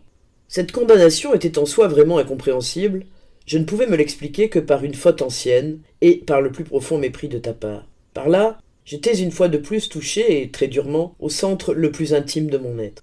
C'est maintenant que se montre peut-être le plus clairement notre innocence commune. A donne à B un conseil sincère en accord avec sa conception de la vie. Conseil qui n'est pas très beau, mais qui se trouve aujourd'hui d'un usage tout à fait courant dans les villes, et qui, de plus, est peut-être propre à écarter certaines choses dangereuses pour la santé. Moralement, ce conseil n'est pas très réconfortant pour B, mais avec le temps, pourquoi B ne surmonterait-il pas le mal qui lui est fait? Il n'est d'ailleurs nullement obligé de suivre le conseil, et en tout cas, le conseil à lui seul n'est pas un motif suffisant pour que B voie s'écrouler sur lui à peu près toute l'organisation de son avenir.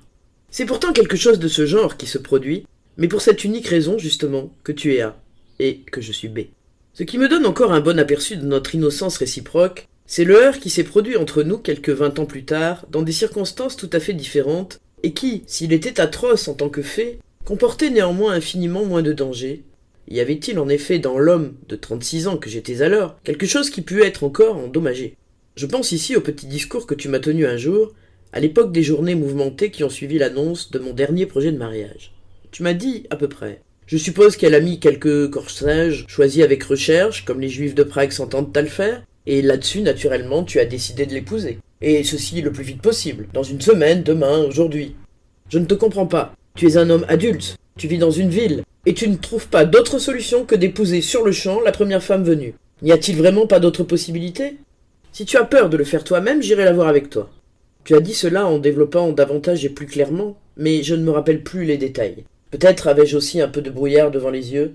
Il me semble presque que c'était maman qui m'intéressait le plus, car bien qu'elle fût entièrement d'accord avec toi, elle prit néanmoins quelque chose sur la table pour pouvoir l'emporter et quitter la pièce.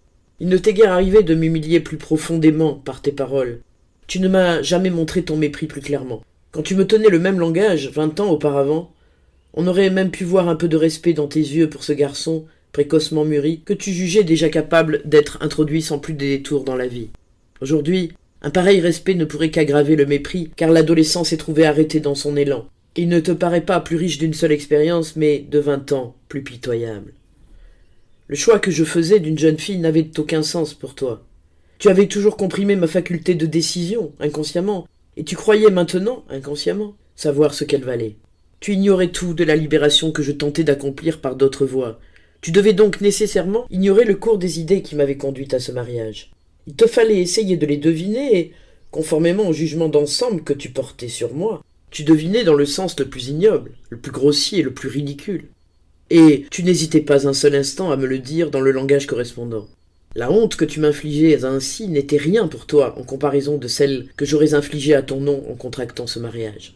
Maintenant, il t'est loisible de me répondre bien des choses à cet égard, et c'est d'ailleurs ce que tu as fait.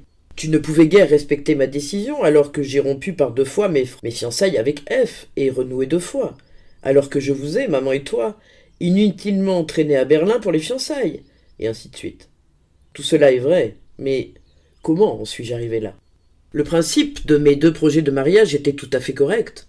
Fonder un foyer, me rendre indépendant, c'est même une idée qui t'est sympathique, sauf que les choses se passaient en réalité comme dans ce jeu d'enfant où l'un tient la main de l'autre, la serre même, et s'écrie en même temps « Mais va-t'en donc, pourquoi ne pars-tu pas ?» Ce qui, dans notre cas, se compliquait encore de la sincérité avec laquelle tu disais depuis toujours « Va-t'en donc !»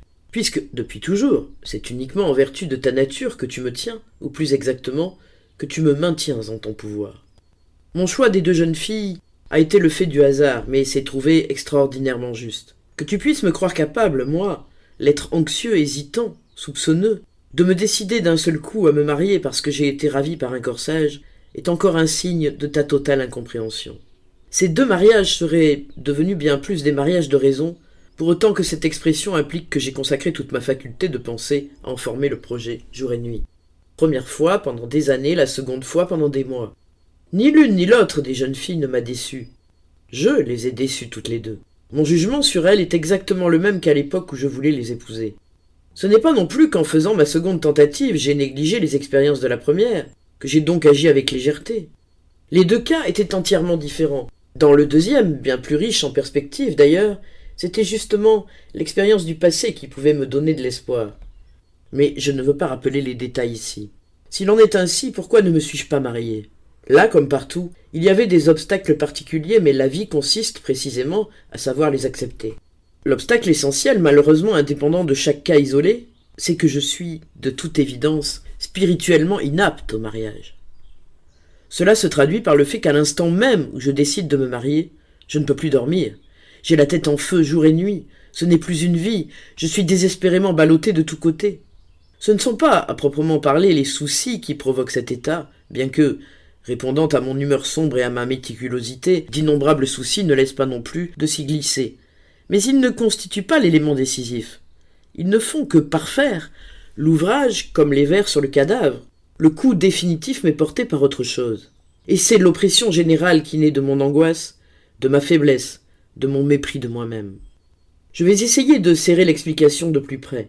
À l'occasion de mes tentatives de mariage, mes relations avec toi sont devenues le lieu de rencontre où deux éléments, en apparence opposés, se sont heurtés plus violemment que partout ailleurs. Le mariage fournit assurément la garantie de l'indépendance et de la plus rigoureuse libération de soi-même. J'aurai une famille, ce qui est d'après moi ce qu'on peut atteindre de plus élevé, et, par conséquent, ce que tu as atteint de plus élevé toi-même, je serai ton égal. Ce qu'il y a entre nous de tyrannie, de honte ancienne et éternellement nouvelle, n'appartiendrait plus désormais qu'à l'histoire. Ce serait évidemment un beau conte de fées, mais voilà justement le point douteux. C'est trop. On ne peut pas espérer en obtenir autant. Il en va comme pour un prisonnier qui a l'intention de s'évader, ce qui serait peut-être réalisable, mais projette aussi, et ceci en même temps, de transformer la prison en château de plaisance à son propre usage. Mais s'il veut s'évader, il ne peut pas entreprendre la transformation, et s'il l'entreprend, il ne peut pas s'évader. Mes relations avec toi étaient particulièrement malheureuses.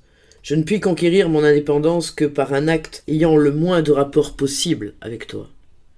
Le mariage est l'acte le plus grand, celui qui garantit l'indépendance la plus respectable, mais c'est aussi celui qui est le plus étroitement lié à toi. Il y a quelque chose de fou à vouloir sortir de là, et chacune de mes tentatives est presque punie de folie. C'est du reste partiellement cette relation étroite avec toi qui m'attire vers le mariage. Si je me fais une si belle image de l'égalité qui s'ensuivrait entre nous, et que tu es en mesure de comprendre mieux qu'aucun autre, c'est parce qu'alors je pourrais devenir un fils libre, reconnaissant, innocent et droit, tandis que tu cesserais d'être opprimé et deviendrais un père sans tyrannie, compatissant, heureux. Mais pour en arriver là, il faudrait précisément que tout ce qui a eu lieu fût nul et non avenu, c'est-à-dire que notre existence elle-même fût biffée d'un trait. Tel que nous le sommes, le mariage m'est interdit parce qu'il est ton domaine le plus personnel. Il m'arrive d'imaginer la carte de la Terre déployée et de te voir étendu transversalement sur toute sa surface. Et j'ai l'impression que seules peuvent me convenir pour vivre les contrées que tu ne recouvres pas ou celles qui ne sont pas à ta portée. Étant donné la représentation que j'ai de ta grandeur, ces contrées ne sont ni nombreuses ni très consolantes, et surtout, le mariage ne se trouve pas parmi elles. À elle seule, cette comparaison suffit à prouver que je ne prétends nullement que ton exemple m'aurait chassé du mariage, comme il m'a chassé du magasin. Bien au contraire, en dépit de toute ressemblance lointaine, votre union se présentait à moi comme une union modèle à bien des égards, modèle par la fidélité, l'aide réciproque et le nombre d'enfants. Même quand les enfants devenus grands se mirent de plus en plus à troubler la paix, votre union en tant que telle n'en fut pas touchée. C'est peut-être même cet exemple qui fut à l'origine de ma haute idée du mariage. Si mon désir de me marier était impuissant, cela s'explique par d'autres causes. Elle tenait à la nature de tes relations avec tes enfants, ce dont il s'agit précisément tout au long de cette lettre. Selon une opinion répandue, la peur du mariage viendrait souvent de ce que l'on craint d'avoir des enfants qui vous feraient payer plus tard tous les torts qu'on a eus soi-même envers ses parents. Je ne crois pas que cela ait joué un rôle très important dans mon cas. La conscience de ma culpabilité me vient trop réellement de toi, elle est aussi bien trop convaincue de son caractère unique. Je peux même dire que ce sentiment d'être unique fait partie de sa nature douloureuse. Une répétition est inconcevable. Et pourtant, j'avoue qu'un fils comme moi, un fils muet, apathique, sec, dégénéré, me serait insupportable. Il est probable qu'à défaut d'une autre possibilité, je le fuirais. J'émigrerais comme tu as voulu le faire un jour à cause de mon mariage. Ceci donc peut également jouer un rôle dans mon incapacité de me marier. Mais en l'occurrence, beaucoup plus importante est la peur que j'éprouve pour moi. Cette peur, il convient de la comprendre de la manière suivante. J'ai déjà indiqué que, grâce à mon activité littéraire et à tout ce qui s'y rattache, j'ai fait, sans obtenir plus qu'un succès excessivement limité, de petits essais d'indépendance et de fuite qui, beaucoup de choses me le confirment, n'auront guère de prolongement. Mais malgré tout, j'ai le devoir de veiller sur eux, ou pour mieux dire, ma vie consiste à veiller sur eux, à les préserver de tout danger contre lequel je puis les défendre, et même de toute éventualité de danger. Le mariage comporte une telle éventualité, ainsi que celle d'un encouragement d'ailleurs, mais il me suffit que l'éventualité du danger existe. Qu'adviendrait-il de moi si c'était tout de même un danger ? Comment pourrais-je continuer à vivre dans le mariage avec ce sentiment impossible à prouver sans doute, mais assurément irréfutable ? Face à ce problème, je puis bien hésiter, mais l'issue est certaine, il me faut renoncer. La métaphore du moineau dans la main et du pigeon sur le toit ne s'applique que de fort loin à mon cas. Dans la main, je n'ai rien. Sur le toit, il y a tout. Et pourtant, il me faut, ce sont les conditions de la lutte et les besoins de la vie qui en décident ainsi, choisir le rien. Et c'est bien d'une manière analogue que j'ai dû choisir ma profession. Mais l'obstacle essentiel à mon mariage, c'est la conviction, maintenant indéracinable, que pour pourvoir à la suffisance d'une famille, et combien plus encore pour en être vraiment le chef, il faut avoir toutes ces qualités que j'ai reconnues en toi, bonnes et mauvaises, prises ensemble telles qu'elles se trouvent organiquement réunies dans ta personne, c'est-à-dire de la force et du mépris pour les autres, de la santé et une certaine démesure, de l'éloquence et un caractère intraitable, de la confiance en soi et de l'insatisfaction à l'égard de tout ce qui n'est pas soi, un sentiment de supériorité sur le monde et de la tyrannie, une connaissance des hommes et de la méfiance à l'endroit de la plupart d'entre eux, à quoi s'ajoutent des qualités entièrement positives, telles que l'assiduité, l'endurance, la présence d'esprit, l'ignorance de la peur.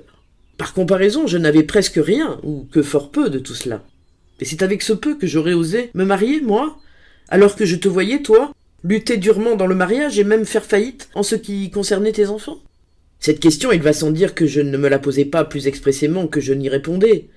Si je l'avais fait, le sens commun aurait pris la chose à son compte et m'aurait montré des hommes qui, pour différents de toi qu'ils fussent, se sont pourtant mariés.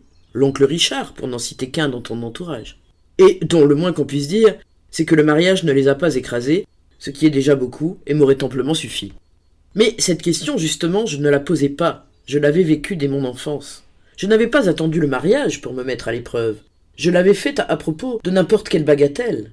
Mais à l'occasion de chaque bagatelle, tu m'as persuadé de mon incapacité, de la manière que j'ai essayé de décrire par ton exemple et ton éducation, et, ce qui était vrai, et te donner raison, lorsqu'il s'agissait d'une bagatelle, devait bien entendu être monstrueusement vrai quand il s'agissait de la chose la plus grave de mon mariage. Jusqu'au moment où j'ai tenté de me marier, j'ai vécu comme un homme d'affaires qui vit au jour le jour, qui est certes accablé de soucis et de sombres pressentiments, mais ne tient pas pour autant une comptabilité rigoureuse. Il a quelques petits bénéfices qu'il ne cesse de couver et d'exagérer en raison de leur rareté, mais pour le reste, il est chaque jour en déficit. Tout est porté sur les livres, mais on ne fait pas le bilan. Te voilà maintenant forcé d'en venir au bilan, c'est-à-dire à une tentative de mariage. Et à cause des sommes considérables sur lesquelles il faut opérer, tout se passe comme s'il n'y avait toujours eu qu'une seule grande dette, et jamais le moindre gain. Va donc te marier sans devenir fou. Tel est l'aboutissement de la vie que j'ai menée auprès de toi jusqu'ici. Telles sont les perspectives qu'elle implique pour l'avenir. Si tu avais un jugement d'ensemble sur ce qui, à mon sens, explique la peur que tu m'inspires, tu pourrais me répondre. Tu prétends qu'en expliquant mes rapports avec toi par ta seule culpabilité, je me rends la tâche facile. Moi, je crois qu'en dépit de tes efforts apparents, tu te fais les choses pour le moins aussi faciles, mais qu'en outre, tu t'arranges pour les rendre beaucoup plus lucratives. Tu te décharges de toute faute et de toute responsabilité. En cela donc, notre procédé est le même. Mais tandis qu'ensuite, tout aussi franc en parole qu'en pensée, je rejette entièrement la faute sur toi, tu tiens à montrer un surcroît d'intelligence et de délicatesse, en m'absolvant, moi aussi, de toute faute. Bien entendu, tu n'y parviens qu'en apparence. Tu n'en veux d'ailleurs pas davantage. Et malgré toutes tes phrases, sur ce que tu appelles façon d'être, tempérament, contradiction, détresse, il apparaît entre les lignes qu'en réalité, j'ai été l'agresseur, alors que, dans tout ce que tu as fait, tu n'as jamais agi que pour ta propre défense.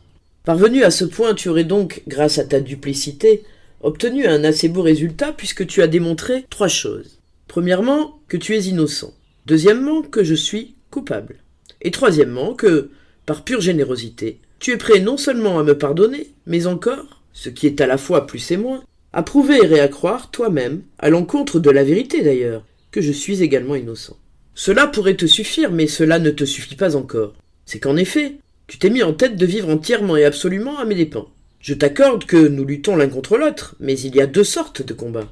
Le combat chevaleresque, où des adversaires libres mesurent leurs forces, où chacun reste seul, perd ou gagne par ses propres moyens. Et le combat du parasite qui non seulement pique, mais encore assure sa subsistance en suçant le sang des autres. Ce dernier est celui du vrai soldat de métier. Et voilà ce que tu es. Incapable de vivre, voilà ce que tu es. Mais pour pouvoir t'installer commodément dans ton incapacité et y rester sans te faire de soucis ni de reproches, tu démontres que je t'ai enlevé ton aptitude à vivre et que je l'ai mise dans ma poche. Dès lors, que t'importe d'être capable de vivre puisque c'est moi qui en porte la responsabilité. Toi, cependant, tu t'étends tout de ton long et tu te laisses traîner par moi à travers la vie, physiquement et spirituellement parlant. En voici un exemple. Quand tu as voulu te marier dernièrement, tu voulais en même temps ne pas te marier, tu le concèdes toi-même dans cette lettre. Mais pour ne pas avoir d'effort à faire, tu désirais que je t'aidasse à faire échouer ton mariage, en t'interdisant cette union, à cause de la honte qu'elle ferait rejaillir sur mon nom. Mais je n'y ai même pas songé, et ceci parce que, là comme ailleurs, je ne voulais pas être un obstacle à ton bonheur, et que, de plus, je ne veux pas que mon enfant ait jamais à m'adresser un pareil reproche. Mais cet effort que j'ai dû faire pour te laisser libre de te marier, m'a-t-il servi à quelque chose? Pas le moins du monde. Mon aversion pour ce mariage ne l'aurait pas empêché. Au contraire, elle n'aurait pu que t'inciter davantage à épouser la jeune fille, car en te mariant, tu aurais mené à bien ce que tu appelles ton essai de fuite. Et le fait que je t'ai permis ce mariage ne m'a pas épargné tes reproches, puisque tu fais la preuve que je suis de toute façon responsable de ton échec. Mais au fond, sur ce point comme sur les autres, tu ne m'as prouvé que ceci. Tous mes reproches étaient fondés. Il en manquait même un qui l'était particulièrement, celui de fausseté, de basse complaisance, de parasitisme. Ou je me trompe fort, ou tu utilises encore cette lettre comme telle pour vivre en parasite sur moi. À ceci, je réponds d'abord que cette objection, qu'on peut d'ailleurs retourner en partie contre toi, ne vient pas de toi mais de moi. C'est que rien, pas même ta méfiance à l'égard des autres, n'égale la méfiance de moi-même, dans laquelle j'ai été élevé par toi.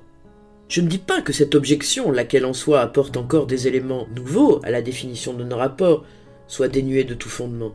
Il est clair que les choses réelles ne peuvent pas s'assembler comme les preuves dans ma lettre. La vie est plus qu'un jeu de patience.